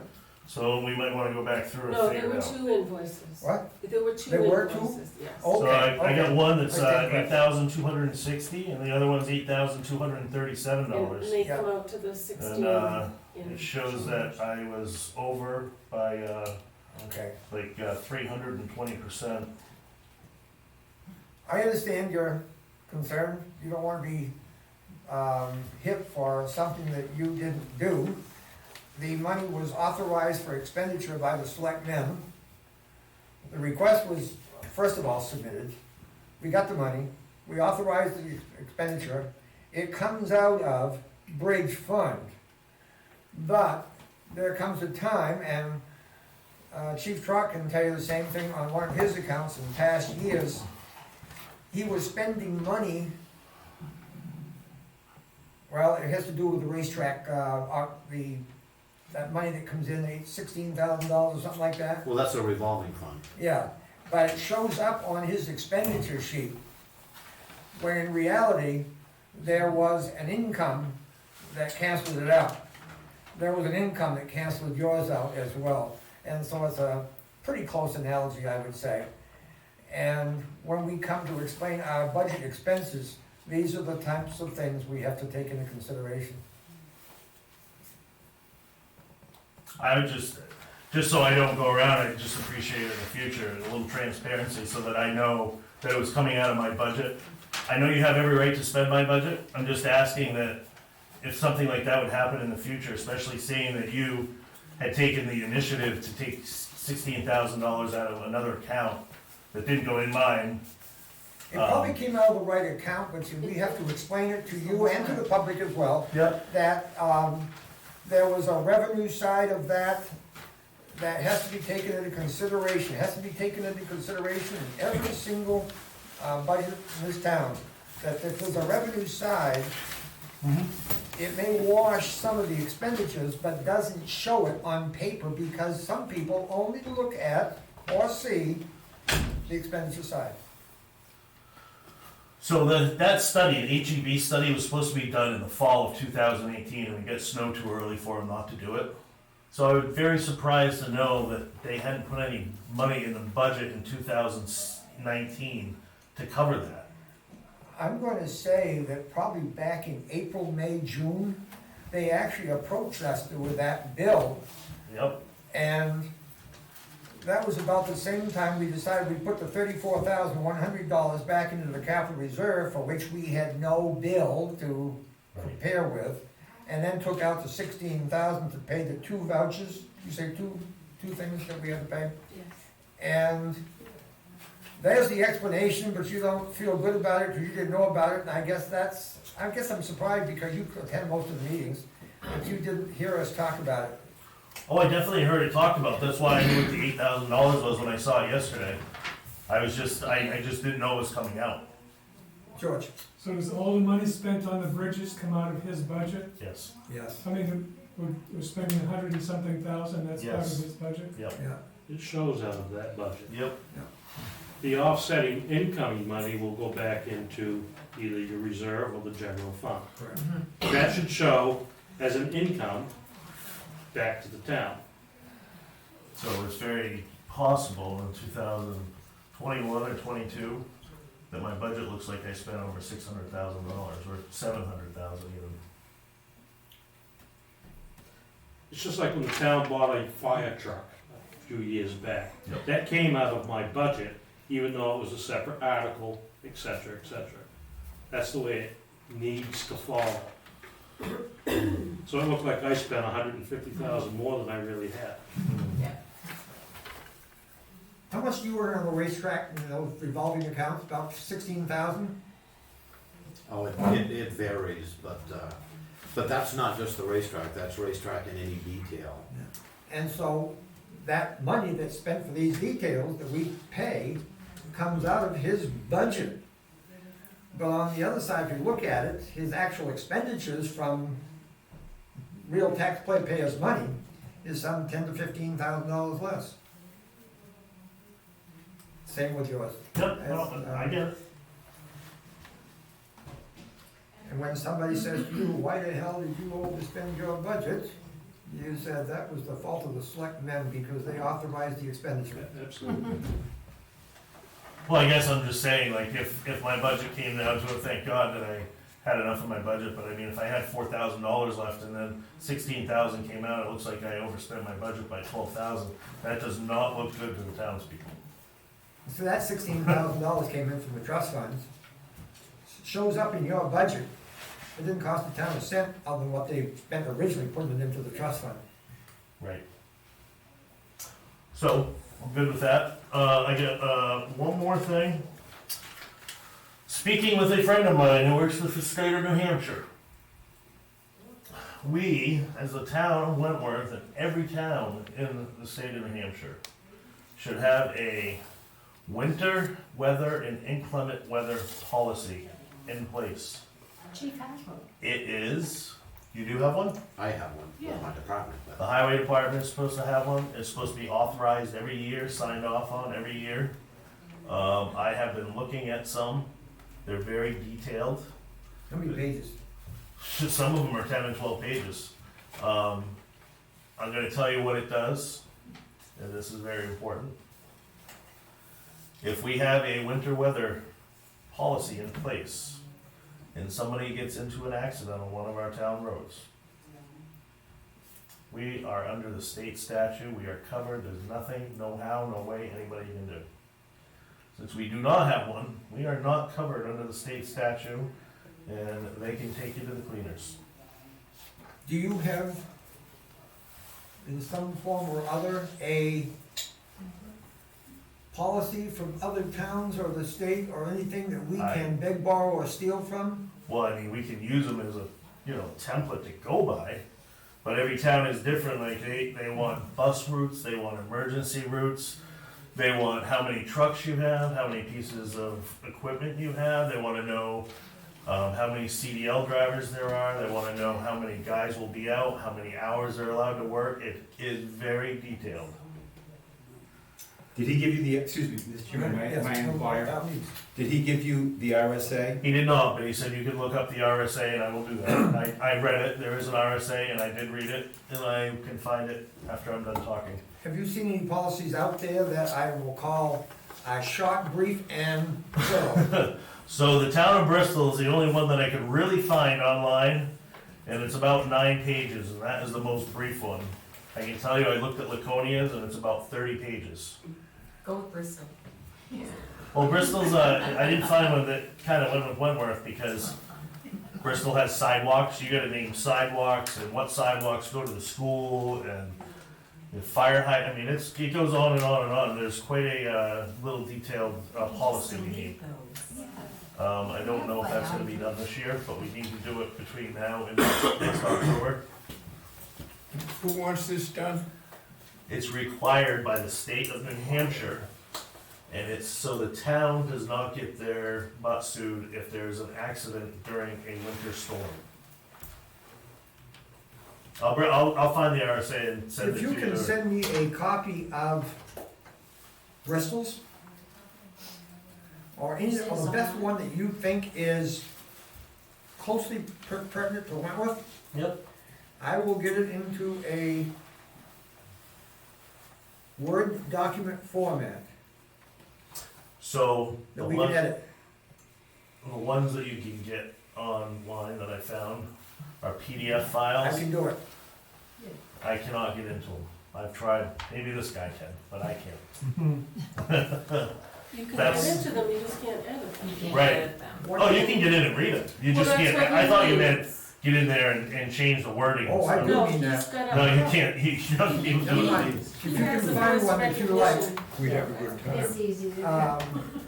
I think we probably, cause you gotta name roads and. first of all, Acrobat Reader, if you're ready to spend out for a policy, I think it's Acrobat Reader, Yeah, that will decipher the PD, what do you call PDL? PDF. PDF. Yep.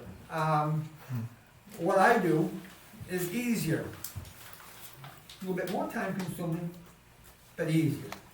I print it out, you can do that, and I read it back into my Word recognition software. yeah, you can do that. So Adobe Reader is mainly used for reading PDFs. There's actually a program called Adobe Acrobat Pro, and Adobe Acrobat Pro actually allows you to edit PDFs. Both of them require an annual fee of some amount. Depends on what you buy from Adobe. Adobe has a subscription, and they have an actual single, basically CapEx cost that you can buy that for. So I'm cheap. I can read 30 pages, and however long it takes me to read 30 pages, I can have a printed document in another 2 or 3. Back to you asking him to get Bristol's nowhere near.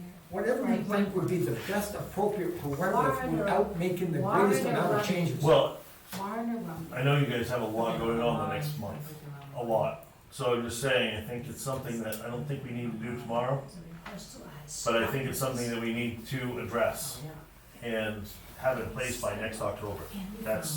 That would be, I don't think we're gonna get anything between now and March. Then I will move on then. And I got one other thing to ask you guys, and it's kinda like beating a dead dog, but I'm gonna ask anyway. Yes, you can start maintaining Vogue Mountain Road. Oh, sorry. Oh, you're on. What do you guys think about me trying to find or post a job posting and find somebody to plow for this winter at least? I'm gonna be honest with you. The last 3 weeks looked like this for me. 57 hours, 58 hours, and last week was 61 hours. I came in at 6 o'clock Saturday night and I did not leave until 10:30 Sunday morning. Comment? I would not be opposed to bringing a third person in to plow snow, to make sure the bus routes are safe for the children. I agree. And I only have one solution, you know what that solution is. And being it's not palatable to whatever, I don't have a third solution. Maybe it's just a matter of asking people around town, people I know, and see if something pops up, and I can let them come to me, come to you, talk to you. I don't know. I think we ought to post it in the paper.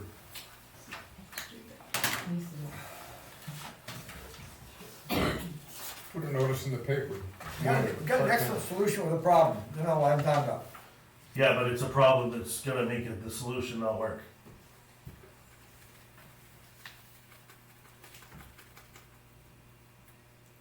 Even with you as a department head, Even with me as a department head, the solution will not work. and you have the backing of the select board. Yes. Advertise it? I'd advertise it, yes, put it in the paper. How about the website? Would you guys be interested in entertaining offers from a subcontractor? I mean, anything, that's what I'm saying.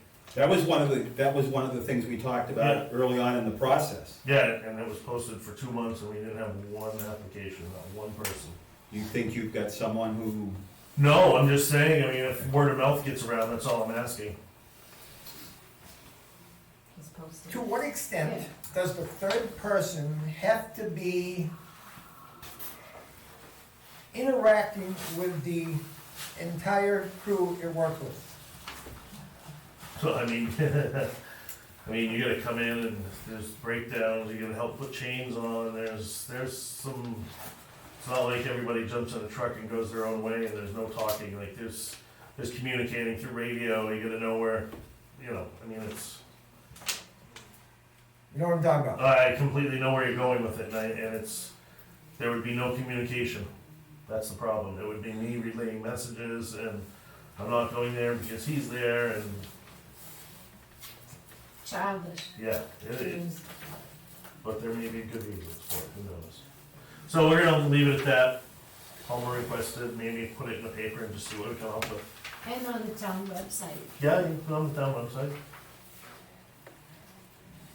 So what to write on the town website, just in the interest in snow plowing, Yeah. hourly rate, what, just contact you?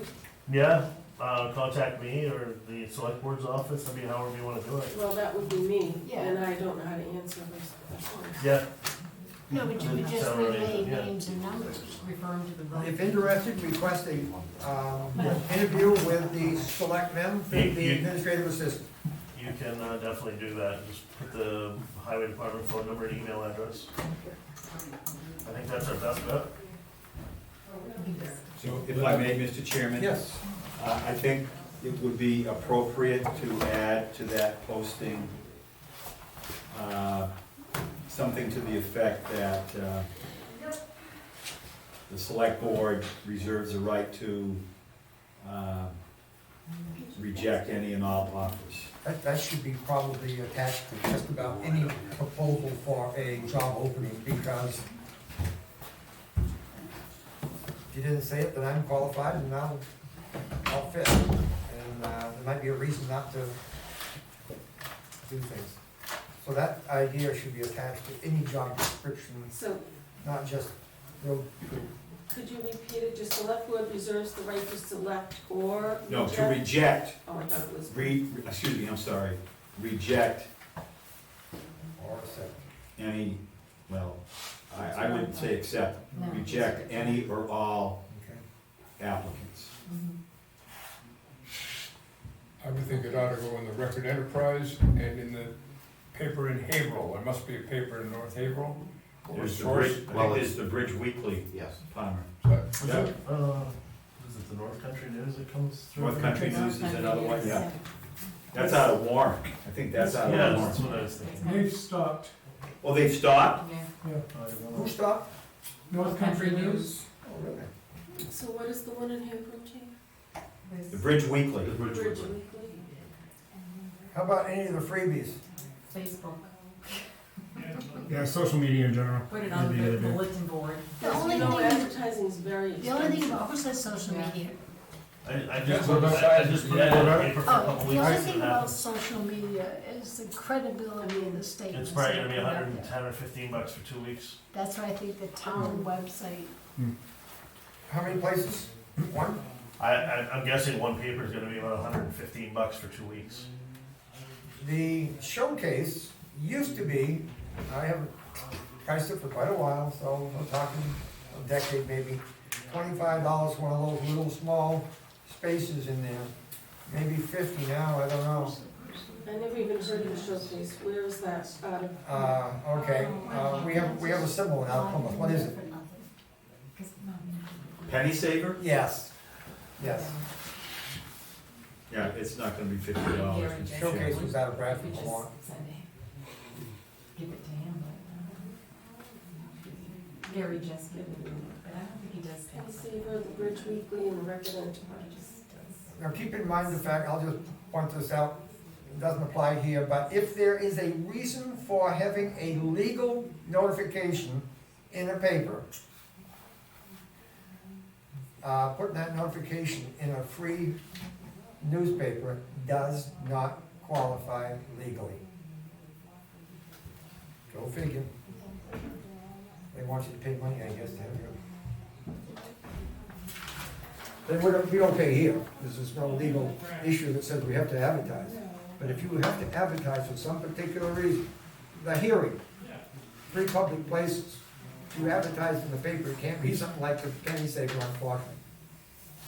Doesn't count. Now, the Bridge Weekly, that's free. Well, we're talking about a position here that's not required to be advertised, so, Excuse me, I'm sorry. you know, there's some of the silly rules they have. So you're saying that I can't put the, No, you can in his case, but if we were ever to advertise something that was required by law, they don't allow free publications. You're all set. so Yeah. basically the ad's just gonna say, looking for someone part-time to plow. Please contact the selectman office in da-da-da. And then you want the line saying, select board reserves the right to reject Any and any all and all applicants. applicants. Paul, do we need a requirement for CDL? Nope. John and I both have our CDL. You don't even need a medical card to drive that truck for a town. The latest, Are you I ready don't know. for other business or no? We're doing some plow snow. Huh? at some time in the not too distant future, I'd like to discuss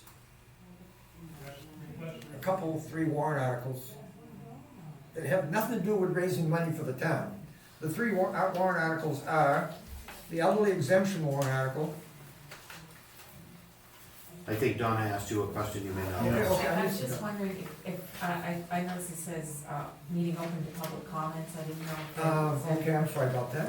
Yeah. Go ahead. No, I just wanted to, Yep. I contacted you and Palmer, I guess, about a month ago, when, saying about a job share, if the need arose when you didn't have an administrative assistant. I did not contact Omer because he was not doing well at the time. So I said that if it ever arose that you didn't have an administrative assistant, that I was willing to job share. So I did not hear back. You said you were gonna have a meeting to discuss it, and I did not hear back from it. So I'm officially submitting my, application to both of you Okay, in regards to that, because with I, your permission, I'm gonna put it right with the other one here. yeah, And,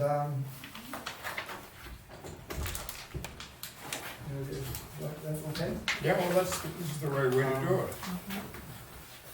And we have not formally notified of the position opening. I think it was said, correct me if I'm wrong, anybody, that we would not try to muddy the waters between now and March, because we had enough to do, and changing anything between now and March would not be a good thing for the town. And so the position has not been opened. As promised, as I promised, I did call Linda and told her about the vacancy when it arose. I did call Corey and tell her about the vacancy when it arose. But I did not say there was a advertisement. I understand it's advertised, is it? it says it on the website that it is available. I mean, that is, position is Yeah, I don't know how that open. got. I'm not aware how that got there, Yeah, but I was told about it on 2 separate occasions. Did that just appear? I think yesterday or something, I guess. I will have to ask, Michelle to see who called that in. Yeah. I'd be interested. Maybe Tanya did before she left. What's that? Oh, maybe Maybe Tanya did before she left, who knows? the last, They said it just happened yesterday. Put it this way, we did not announce an intent for an application right at the present time. well, anyway, I'm just submitting my application. Yeah, because I think I mean, I'm here available to help. I was available to help previously. Tommy just made the comment that we should advertise the position, and I'm okay with that. I just don't want to be spending a lot of time changing wheels when we got so much work to do. That's all I'm thinking.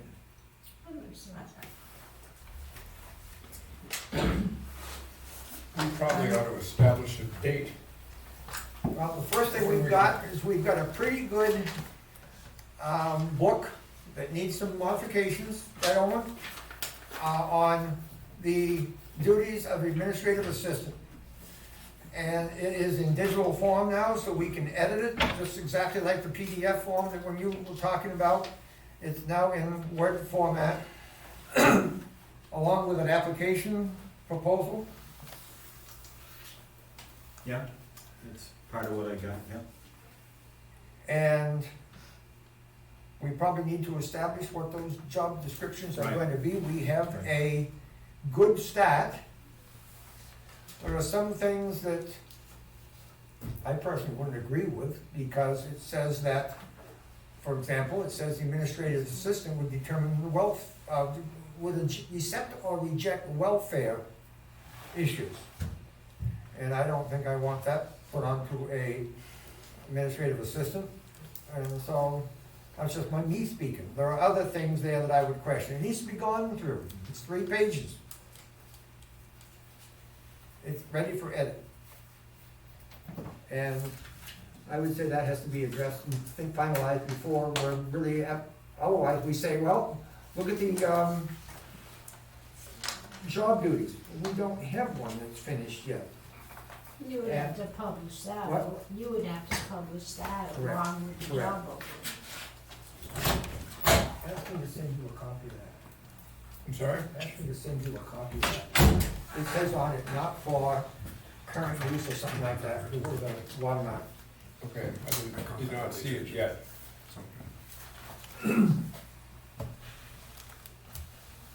Do we wanna go home or do we wanna discuss a couple more?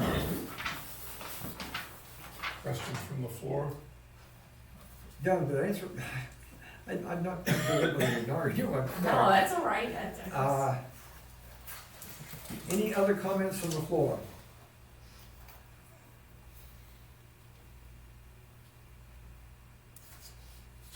Can I propose a thing having to do with elderly exemptions? You did, sure. Well, I You did, started but, that. Let's try and be brief. And I have one thing that needs to be done okay, before the go meeting. ahead. Well, no, No, that's what's the next priorities. at the last meeting, we were requested to put in a correction to Oh, yes. to the first paragraph and fourth line of the March 19th, 2019 minutes, adding three more lines. And this is what this resident would like to have put into the record to correct the incorrect recording of that. That was the first meeting with the new board. It was just a lot of new things going on, so this is the language that this individual would like to see put into the minutes of or to amend the March 19th, 2019 minutes.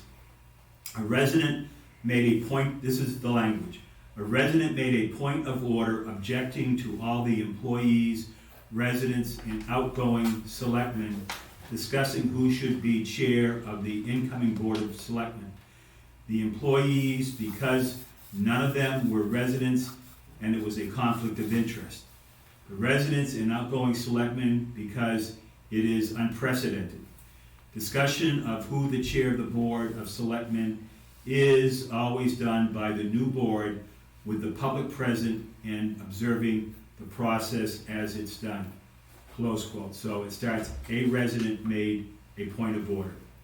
And so I would like to move that language be put into our minutes tonight, but referring to the March 19th, 2019 minutes. The March, I'm sorry? The March 19th. Thank you. That's the very first meeting of this new board. I wasn't here. For the purpose of continuing, I'll second that. We agreed pretty much last week that we would put it in, but then we didn't make a motion to do it. That's the only thing that's coming up again. And I will second the motion. I vote yes. I vote yes. I wasn't here. Abstain? Palmer abstains. Motion carried.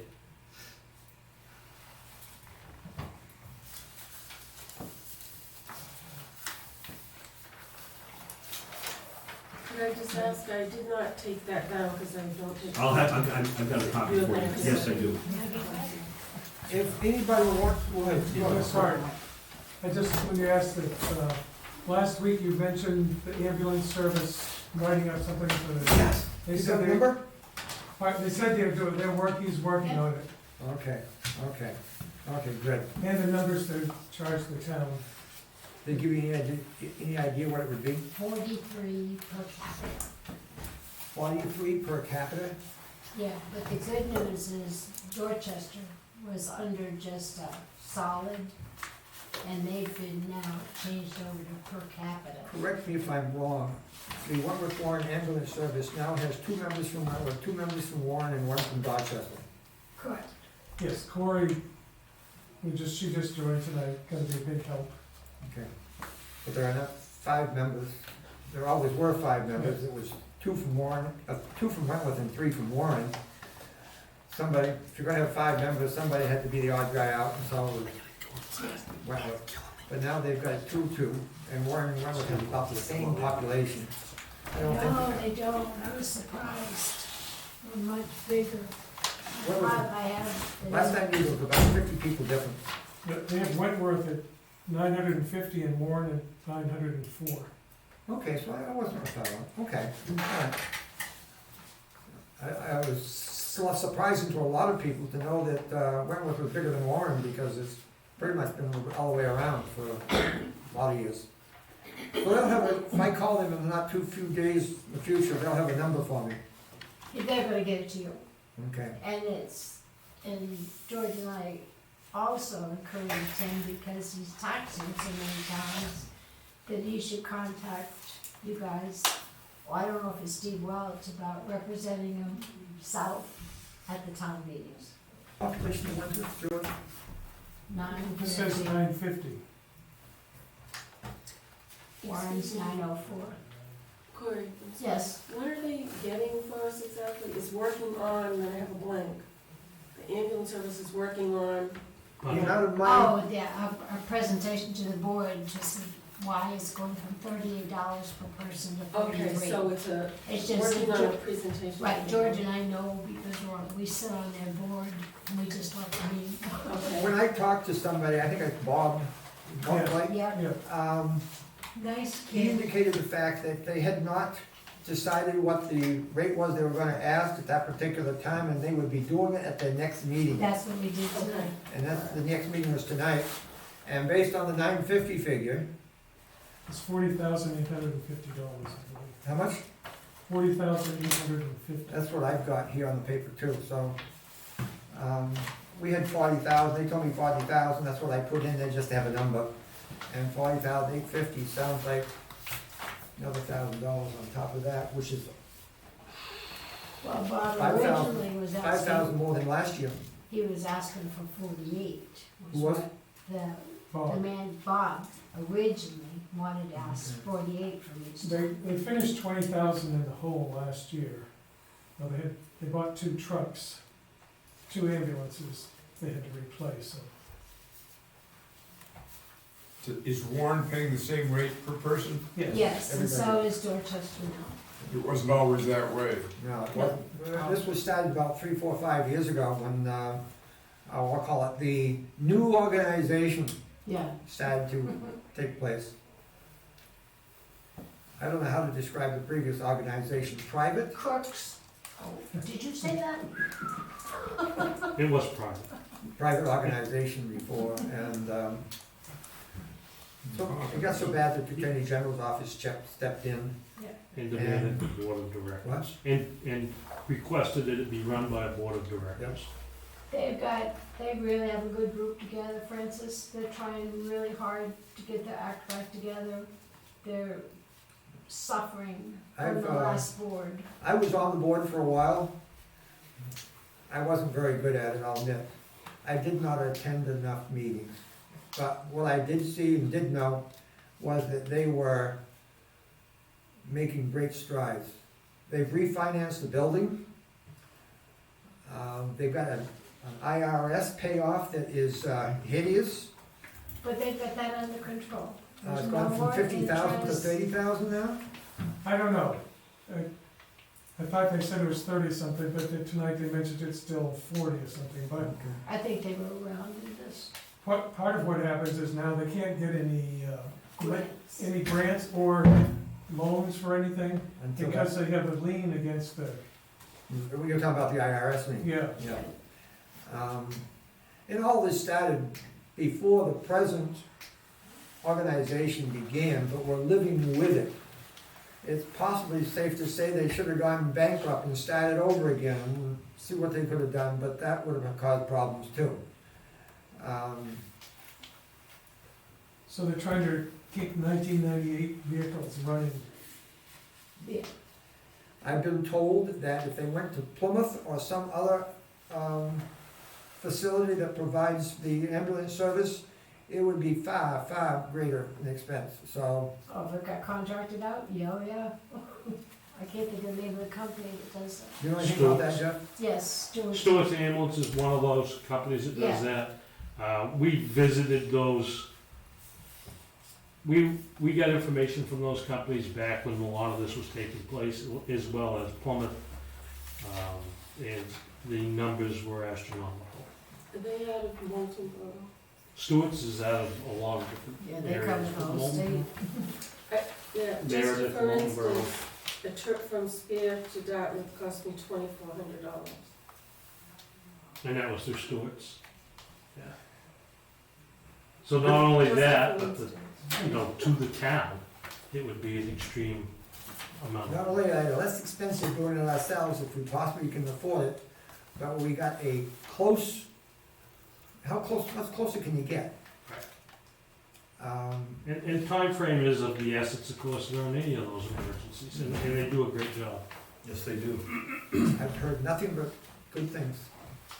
I wish I could have done better. Well, I would, but I didn't attend the meetings faithfully enough. I think they're very dedicated, don't you, George? They're really, So I'd like to think for people involved that are doing this for the town of Wentworth and for the town of Warren and for the residents, thank you.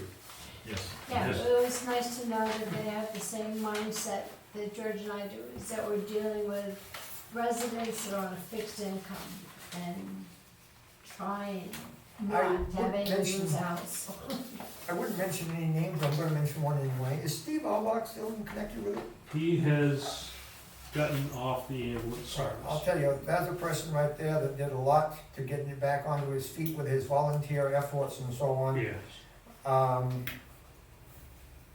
Whatever it's worth. We are looking to set up an auxiliary to do some fundraising, to help cover the operating expenses. So we're gonna be making an announcement pretty soon, people who would like to work on that. So we got Friends of Wentworth Warren Ambulance. One thing, I don't know how to even begin to explain this one here, but you have a $50 charge No, and Medicaid only pays about 32 of it? oh yeah, they don't. What's the basis for that? Glencliff is a flat rate. And for Or as many, Wentworth, as I understand, is the only one they really get yeah, but money from they- because that's paid by the state. that's $45 a patient. That's how much profit they get out of running to Glencliff. Because by the time you put in the operating expenses, and they can't charge any more, Why to doesn't them. Medicaid pay more? it's fixed. There's no fighting that. I always thought that was the real drawback. They don't get paid by Medicare what it actually costs. Anything else to bring up? I gave you some text regarding the cover of the Yes, town yes, report, I'd like yes, to you did. address that. Yep. Need another one? It's probably in this book right here. But in case that I don't find it fast You have enough. yours. This is discussing the picture for the town report. And so this is closing in fast, so it's my recommendation that we put in a picture of our town hall and a short story as to how that came to pass. That would be nice. And as an FYI, the town meetings were always held in the church that exists still in the head of the common. And the residents like to drink. And they did a lot of drinking, and the people in the church says, no. Now we have a town hall, where they did continue drinking for quite a few years. That's why we have that, it's the only reason we have that building, libation. In between those two was the dollhouse still. They met at the dollhouse, there's room for 6 people in there. True. All right, so I need your comments on the text. I read it. And shall I proceed? I read it, and I'm okay with it. Palmer and Francis, you two have more of the history of the. But does this read?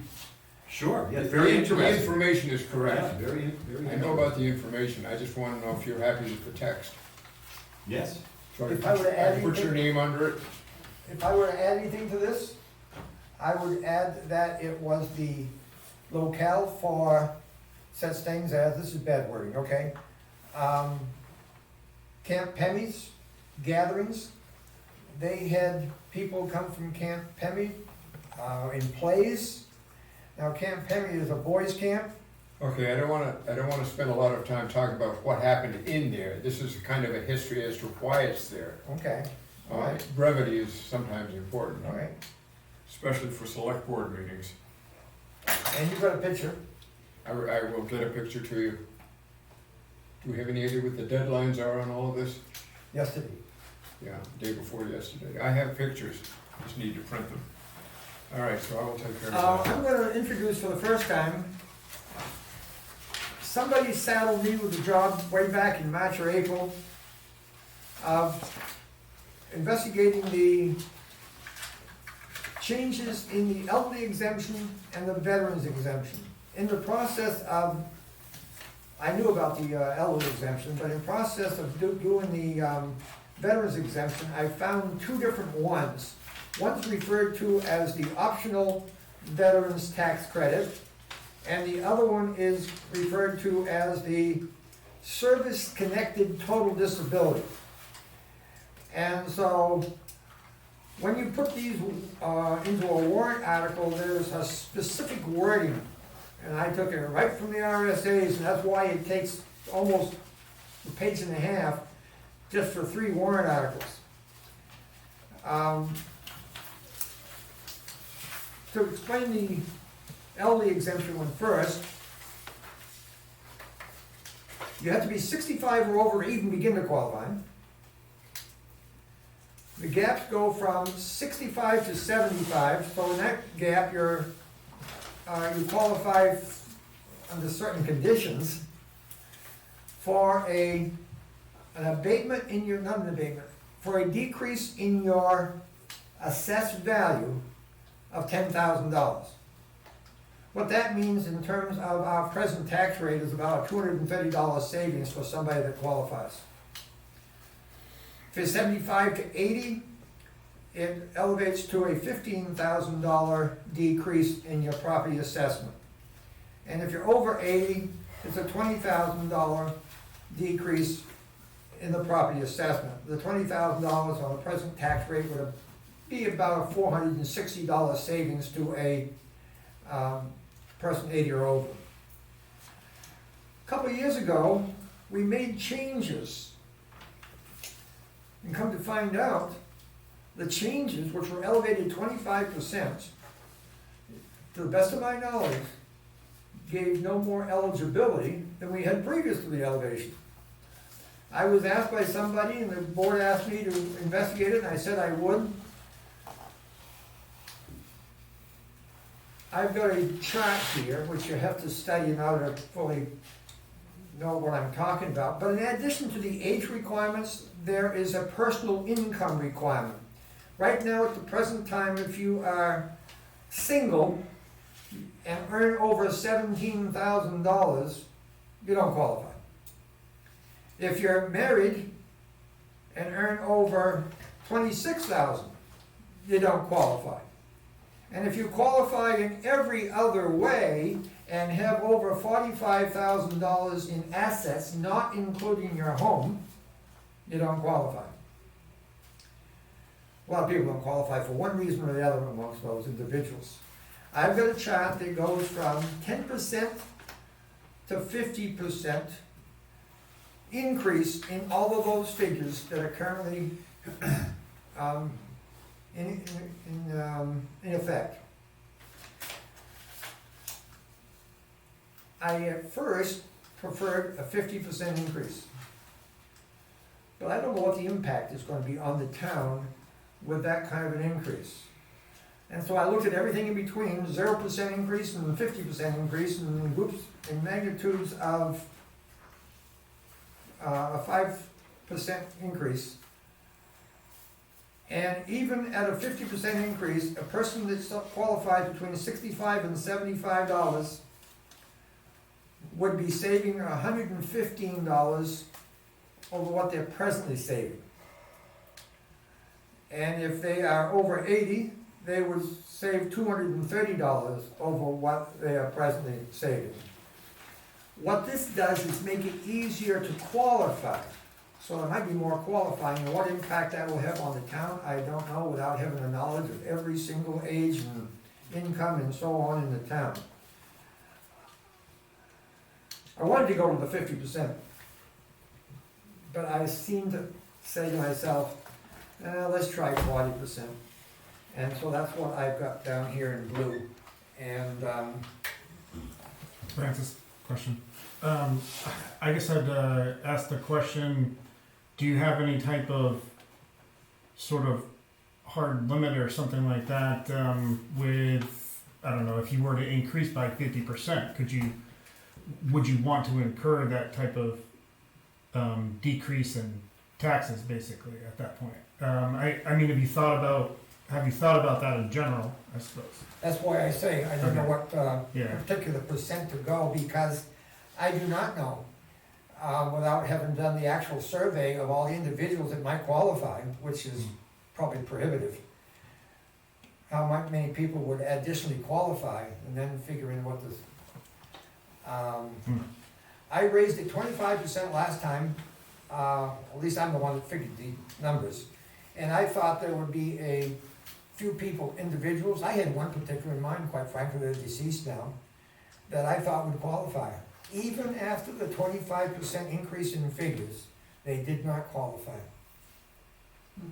When's the last time that that was increased? I could be wrong, 2 or 3 years ago, Okay. not very long ago. So figures seem generally, I mean, as far as the income requirements seem to be, I don't know, just in my opinion, generally pretty low. I mean, let me rephrase that. The opposite, I know what you're trying to say. The threshold. Yeah, the threshold, it seems like a extremely, Low.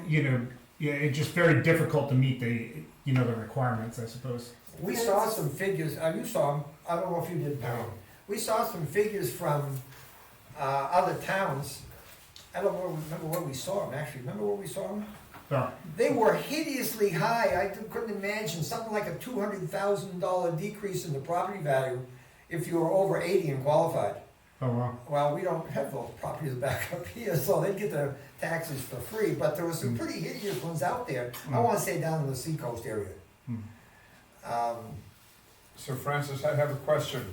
Does this decrease the value of the property on the assessed value sheet that we have?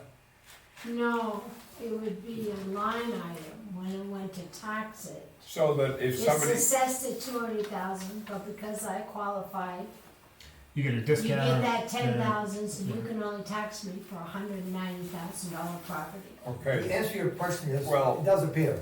my driving thought here is, if somebody wants an equity loan, Right, is that value reduced by what's happening here? no, because Okay. no equity All right. loan ever looks at the tax If- report anyways. If your property were listed at 200,000, I'd sell it. and you qualified, I buy it. it would start out, right now, it would start out with a $10,000 decrease on your assessed value. Then when you reach 75, it would be a $15,000 decrease on your assessed value. And then 80 would be Okay. $20,000 All right. decrease. These are all decreases on the assessed value. I don't know how to explain any different.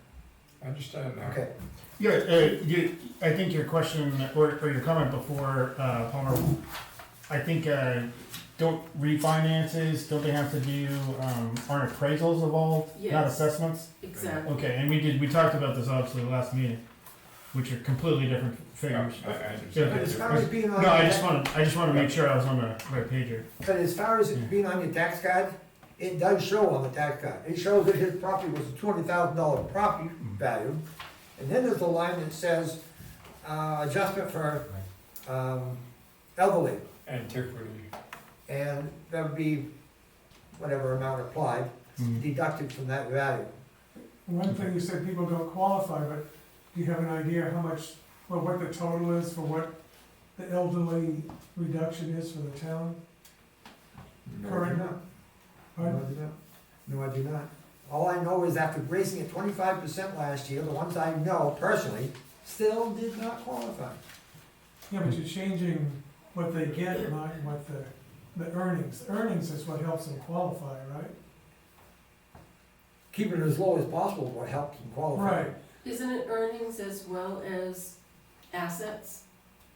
Yes. Yes, Yeah, yes. so that's the thing, people have too many. Your house does not Assets. your house does not count when computing your assets, however.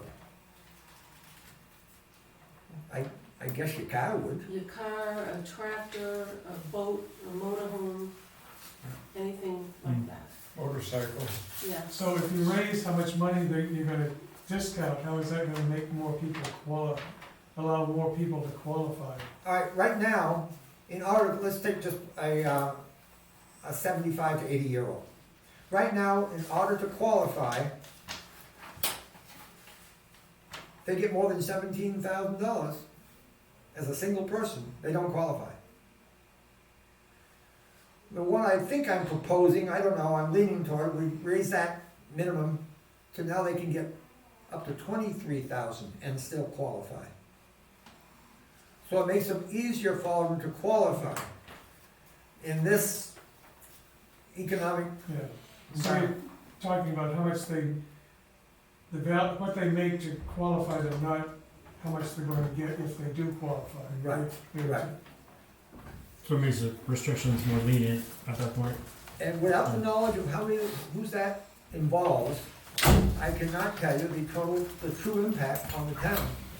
That's why I would, the previous board 2 or 3 years ago, decided to go on 25% because I did not know what the impact was going to be, and I haven't heard of any, which tells me that not many people are additionally qualified. Even after 25% increase. And did you see on the chart that was by, the hazard mitigation, June's chart, what the average income for the town of Wentworth was? It staggered my imagination. It's surprising. What was that figure? You recall? $62,000 average income in the town of Wentworth?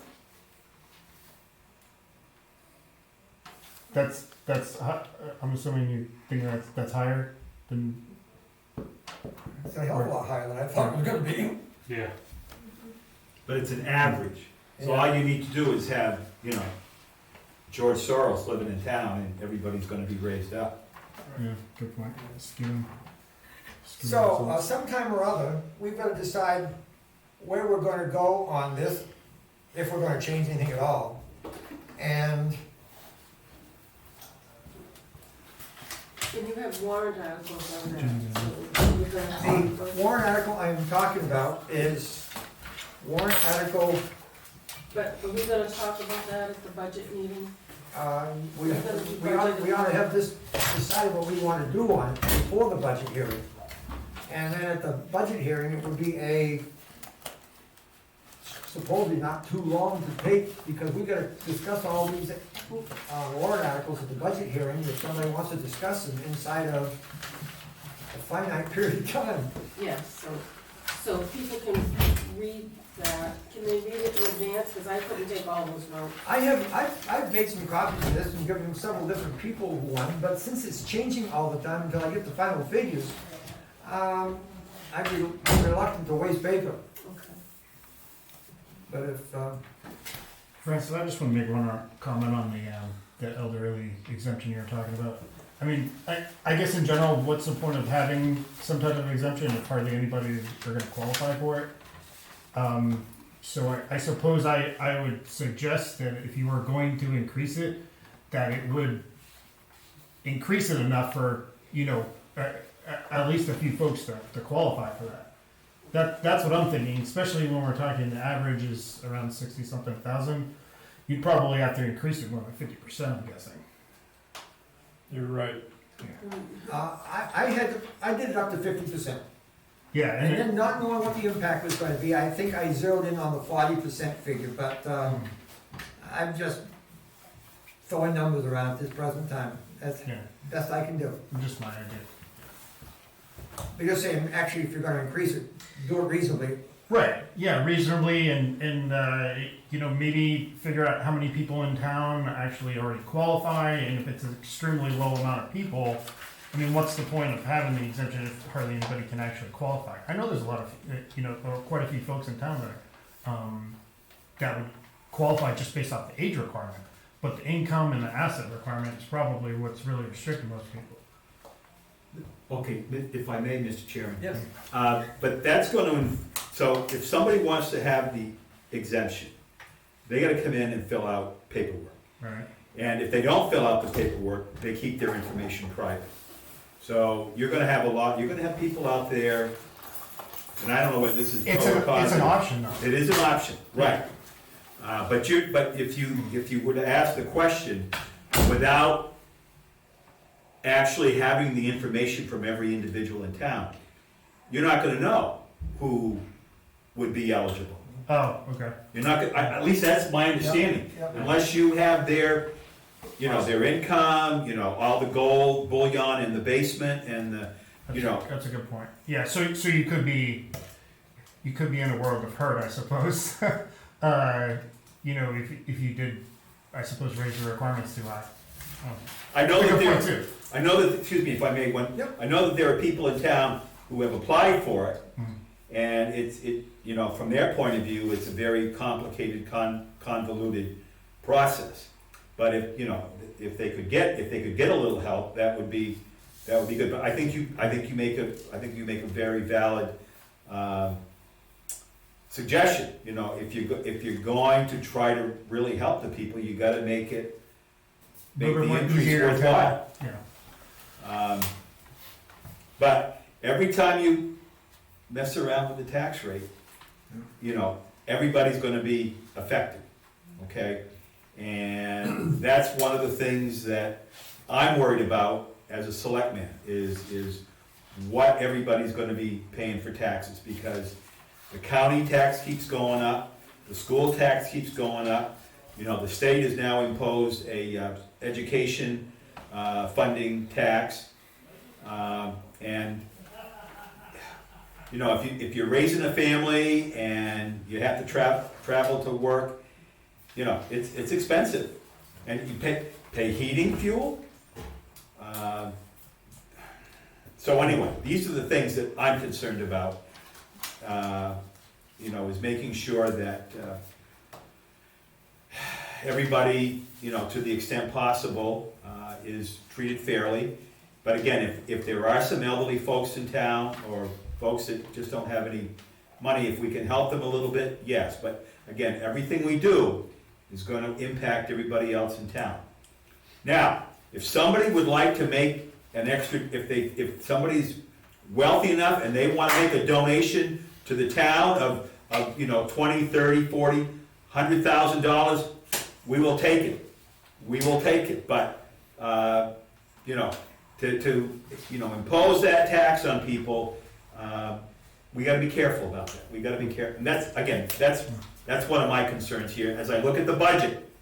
That's gonna be one of my concerns, is what is the impact gonna have on all the people in the town? Thank you for raising that question. Sure, thank you, appreciate The other two things that I was saddled with on the, were veterans exemptions. One's called an optional veterans tax credit, What article is that, Mr. Chairman? number 18. And the RSA, look it up yourself, because I don't think I have the current information, but I'll tell you one thing I did learn in doing all this. Not all current RSAs are online. There is an RSA 7235 that talks about a service-connected total disability. I have a printed paper with the RSA on it, and I can't find it online. So that's why I make that brass statement, but take one. What's the RSA you say is not online? 7228 72:28. and 7235. The first one is the optional veterans tax credit. They're not online. No, they are online, but they're not current. Oh. And this is a problem, the state obviously has to update this. 7238 is, to the best of my knowledge, not current. 7235, to the best of my knowledge, is not current. You said 28. Did you? Yep. Not 38, okay. Well, 28. 7228 Yeah. and 7235 are the two that I'm applying to. The optional veterans tax credit allows the town to give a veteran up to, and I'm gonna read what's on my paper, up to $500 straight cash discount in your taxes. Not in a decrease of your assessed value this time, but a straight cash discount in your taxes. And so I've got the RSA that says, and I'm just gonna read part of it. Shall the town vote to accept the provisions of RSA 7228 optional veterans tax credit? If adopted, the credit granted by the town of Wentworth will be $500, the same amount as the standard or optional veterans tax credit voted by the town of Wentworth under RSA 7228. That number I just read of $500 can be anything from $51 to $500. And it's based off of, Whatever you wanna do in the town. oh, okay, I understand. No requirements other than, well, there is requirements. You have to have an RSA that describes of what a veteran is. But, aside from that, there's no cash, no, assets mentioned or anything. I've got $500 here. I think it can go up to $700. But I can't find the RSA. Under the service-connected total disability, on January 1st of 2019, I know that because I was given a copy of the RSA. Couldn't find it online. You can give up to $4,000 straight cash discount in the taxes. Anything from $701 to $4,000. That's the new RSA. That's the new RSA. Yeah, for service Service connected total disability. total disability. So it's 100% disability rating, is that what it indicates? Yeah, I Yeah. don't think it has to be a total 100%, but it has to be something like 90 or something like that. Okay. But they call that a total. And so the proposal there is that I wrote in here was to give, for anyone that qualified, the $4,000 exemption. I proposed the max in each one, and we better decide how much in between the two ranges that we're willing to go. If you're a disabled veteran that served faithfully in our country, a $4,000 a year earning isn't very much of a profit, because I don't think they are probably dealing with symptoms that a lot of us have.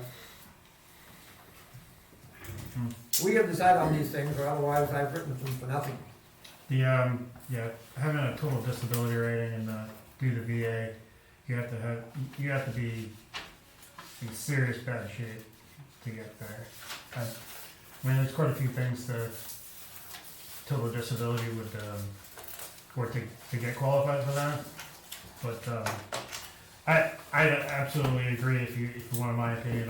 Me being a veteran myself, I think that's a pretty big deal. Yeah. Would you go to max? I honestly, for the amount of people that ultimately would have total disability, which is probably not very high, I don't see how much of a huge, a huge issue for the town it would be. To be honest, I mean, I know quite a few people that have total disability, but again, that's a small amount compared to the rest of the country. I think it's a really good thing. I only know of one in town. Yeah. And I don't know anybody in town. I'm just talking about in general, but. so sometime or other, gotta come up with a number to put in those spots there. Are there any other veterans in the room tonight? Yes. Oh, I am. Oh, okay. I was kind of looking at the public, I was excluding you, Josh. I don't consider myself a veteran, sorry, I was a weekend warrior, and I think that's a far cry from serving in the line of fire. Well, Mr. Lasser, I thank you for your service. God bless you, sir. Thank you. Thank you. Whoever else, thanks for your service too. Any other veterans in the, Did you serve in the line of fire? I did not actually get on the enemy lines. I actually ended up. I broke both of my legs before I actually got to the front lines. Believe it or not. So, so I got medically discharged after that. Well, I was in for 6 years, but all I did was went to weekend meetings and 2 weeks in a year. And that doesn't seem in my mind to qualify to me for the hardships that a lot of people that we respect so highly deserve. And I would be in favor of these warrant articles, no matter what figure you put in there, because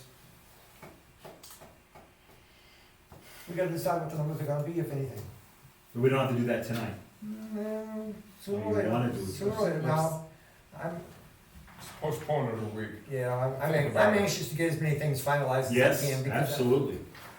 We'll put it on the agenda for next week. It could be amended at the town. Absolutely. That's true too, Absolutely. yes. Yep, good point, George.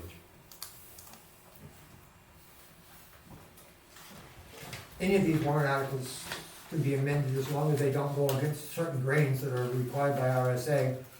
Those are the three that I'm looking for. Also, you might want to consider, I've asked Jeff, I've asked the chief, we have a expendable trust and capital reserve fund amounts of money that we set aside each year and put into these funds for future expenses. And right now, I've got it red on my sheet, if you can see that far. That's And, under Article 9 on what you handed out tonight. Yep. Okay. those figures were all recommended to me to stay the same, but we've got to decide.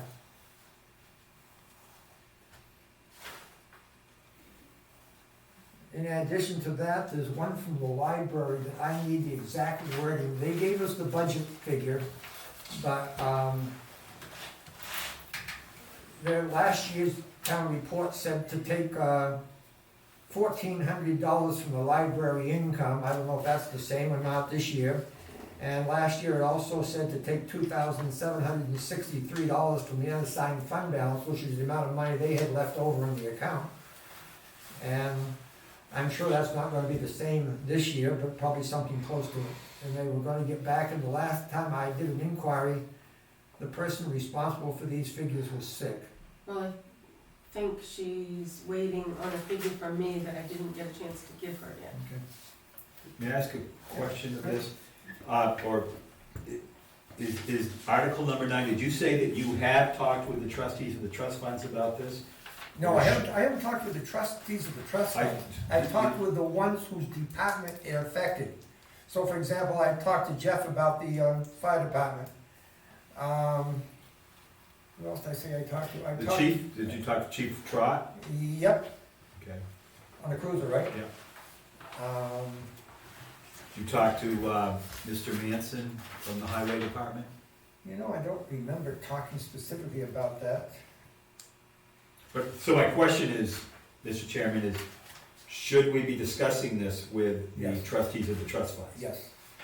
Oh, the No. trustees, No, No. you say what you wanna put in there, we follow your Right. direction. So, Nothing to do with if you us. remember correctly, when I presented my budget, within that information, I had 3 sections, my budget, which would have been an article, and then 2 other items, which are going to be under your capital improvement articles. I have It had, was, and it was the same as last year's for Jeff. I have had absolutely nobody to tell me to do different than what was done last year, and the town readily approved it last year. So I haven't found reason to do different, but I've kept it red on my paper as something that needs to be discussed. I think the operative words here too are to come from the 2020 general taxation. Yes. Yes. Now, Chief Ames, do you have an idea when you're gonna be purchasing or replacing one of your other fire trucks or other emergency vehicles? I don't off the top of my head, I'd have to look back at some of the records, but we've done a few things differently there. We did a pump refurb on our oldest truck. What did you call that? A pump refurb Okay, pump, okay. on our oldest piece, which is going to give us X amount of years on that truck. So I don't have an honest answer. We just recently, within the last 4 or 5 years, purchased a new truck, which is that mini pumper that we have, mini pumper / rescue. And the majority of the money for that truck came out of the capital reserve, for the exception of $4,000 that was raised out of general taxation. Follow-up question? So if someone made a $150,000 donation to the fire department for purposes of buying a fire truck, that person or persons or entity could certainly do that, and that would help Absolutely, yeah. the taxpayers. Somebody or some entity had that kind of money, okay? Another one that comes to my mind for discussion, in reading over all the minutes that we've been doing lately, Mhm. Article 21.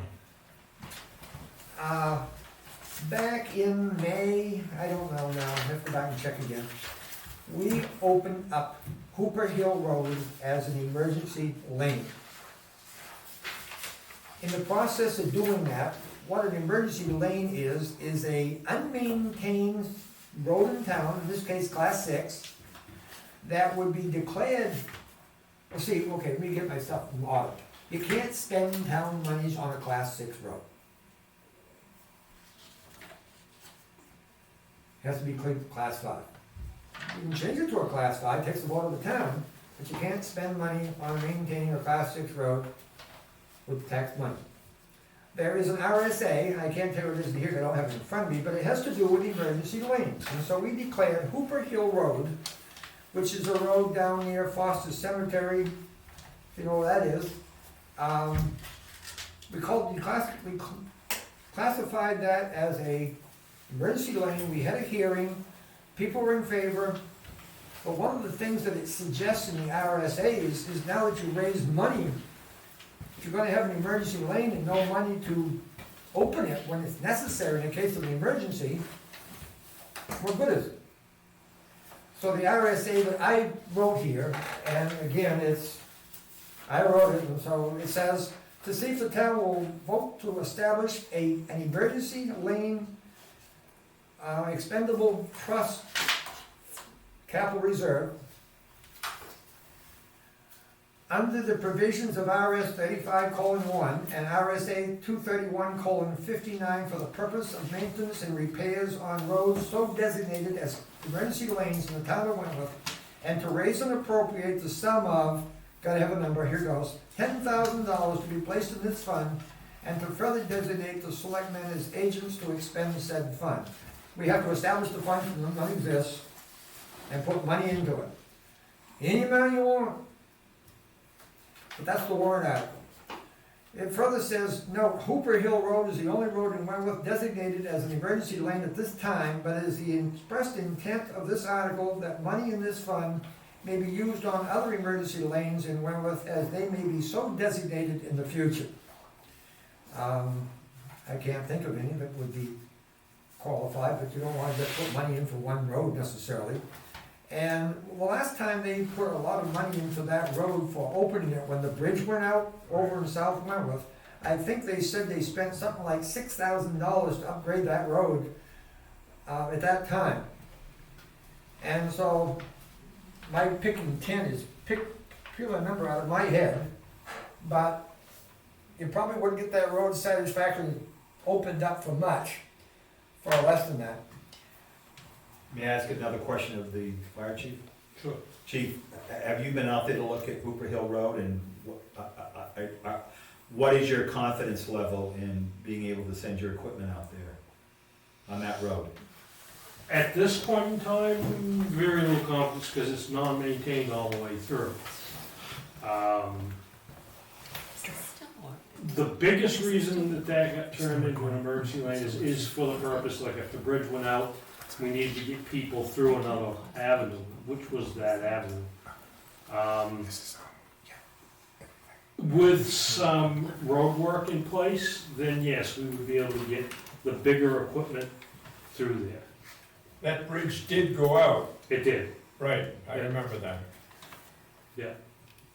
But I repeat again, the reason for the emergency lane is to be able to do work on a class 6 road in an emergency. You're not reclassifying the road, it's class 6. But the RSA, if you declare an emergency lane, allows funds to be spent on it in the emergency cases. Well, so we got an emergency lane and absolutely no money to spend on it. That's the reason for the expendable fund. And either you put it in now, or you might as well throw away the idea of an emergency lane there, because there's no money to make it capable of passing. You can't spend. You can't spend money you haven't allocated, right? Yeah, I mean, that makes complete sense to me. Whether it's 5,000 or something to get started, or 10,000 or whatever, some number ought to go in there if you want to have a emergency lane. So Hooper Hill is in the realm of possibility of having to use that money? Yes, it's the only one in town right now that you can use that, because it's the only one we've classified as an emergency lane. Okay. So does Paul have to account for that in his budget? No. Yes, it Yes, would he be does. an authority to spend if we ever had to spend it at a future time. Well, I'm just thinking because of what happened earlier where with the engineering money. Right now, this amount of money would go under the capital reserve funds, Yes, and. Not the highway department. but if it gets spent in 2020, it will go against this Yes. budget. Yeah, That's what I'm saying. yeah. So it's gonna, say he spends his budget completely and it's perfect. And you throw this emergency money there, it's gonna show that he overspent by 10,000 or whatever it costs for Hooper Hill. I'm just, he doesn't understand that, and I really don't either, but that is what's gonna happen, isn't that correct? If you're Well, saying I'm that, hoping it's not spent in 2020, but, but if it is spent, if it is, it'll be under road materials, probably. right, and it And that could would be- possibly throw him over budget. Yes, and we had the same circumstances he was talking about there. You have to look at the revenue side and how to get the two Right, pictures. but that wouldn't get us in trouble or anything, you know, cause we're always saying can't spend money over budget. That is just something that needs to be explained, yes, okay, If you go and talk with RSA, and I did, they will tell you that if you did not anticipate something and you got money to pay for that something, you can overspend. You don't have the authority, but damn, if you didn't do it, you'd be in deep doo-doo. okay, so And they so- see that we put it in a capital reserve, so fine, Yes. okay, I just wanted to clarify that. DRA will be involved with that, you can bet your bottom dollar. I'm trying to find out where it's gonna go. Where are our, funds? On the Oh, yeah, last on the page. last page, of page 46, transfer to capital reserve.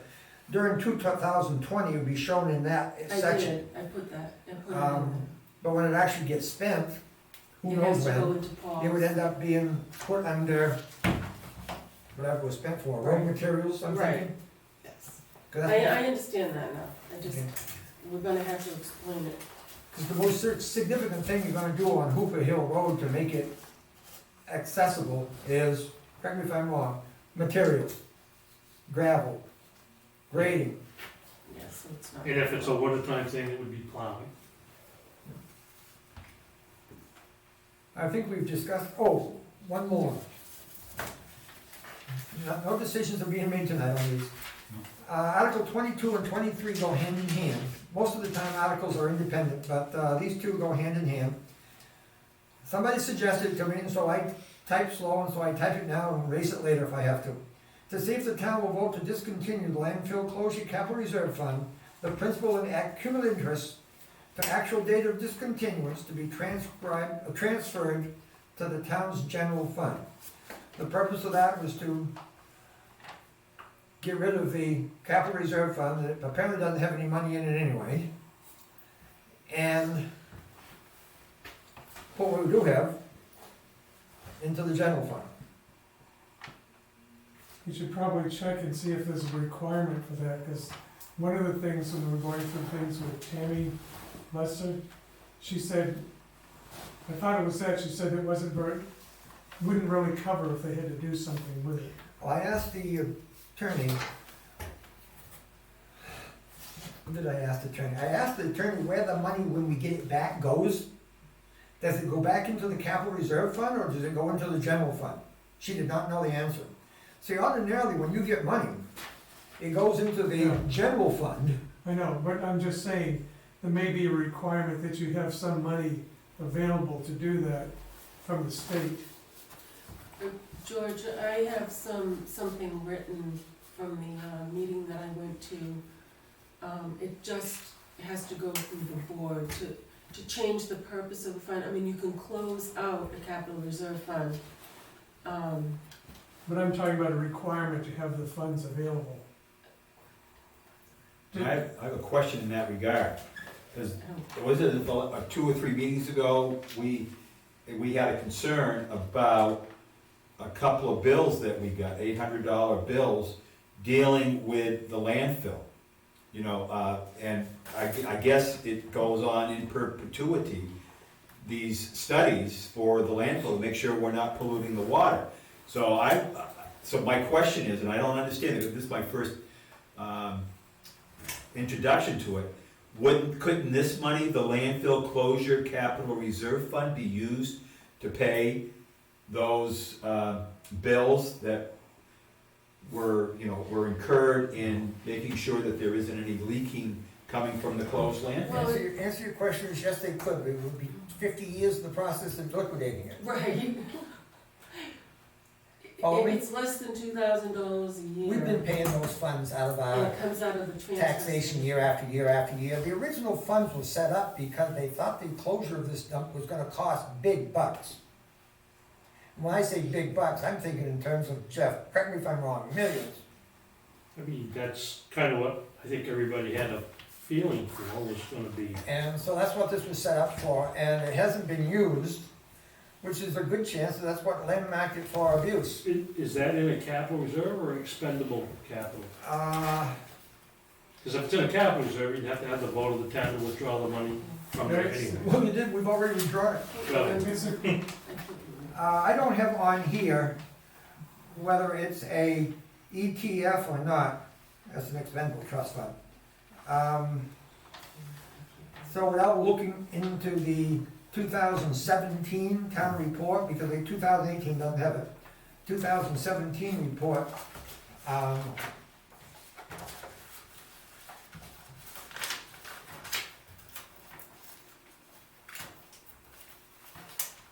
do have it.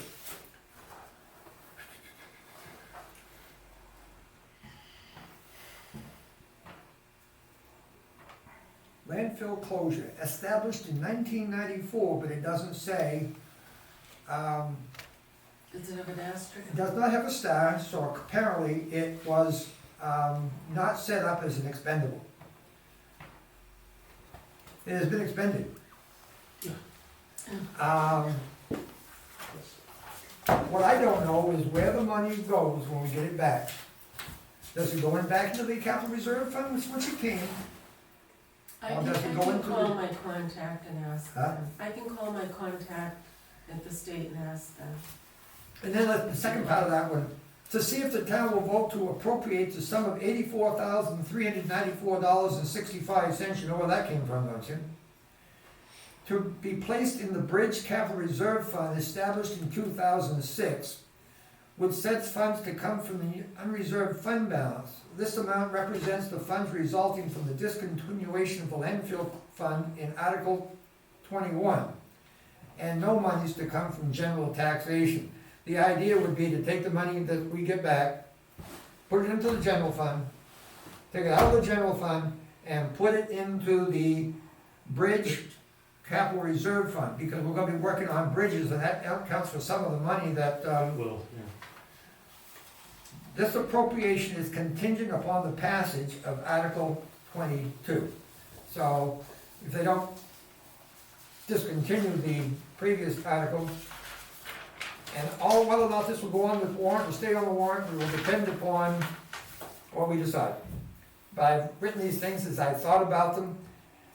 For example, the Emergency Lane Expendable Trust Fund came about as a result of my reading some minutes about establishing Hooper Hill Road, and I thought, oh, we talked about establishing a capital reserve, but never did anything about it, and so I wrote it down here. I can erase better than I can add. Mr. Chairman, I think you got a number wrong there, in that Article 23.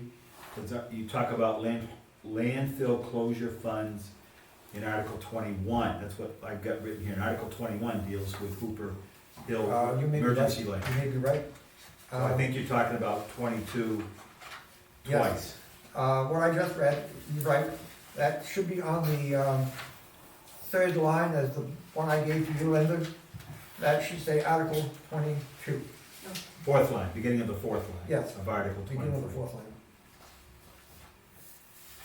I expect that these RSAs will get passed by the Department of DRA before they're submitted to the town anyways. Almost always are. If the DRA doesn't understand what they are, they can't raise the taxes, so. And they do that for free, right? With the DRA? Yeah, Yeah. they do. The government doesn't do anything for free. Money's coming from, Somewhere. and usually somewhere is the taxpayer. I think that's all I have big questions on, and I will entertain a motion to adjourn unless there's something else to be said. Second. I'll make a motion first. Palmer makes the motion. Yeah. You second it? I'll second You it. just sing. So Tom I say made aye. the motion. I vote yes. And I vote yes. Homer, Francis. I hope you found it entertaining. It is 8:08. Yes.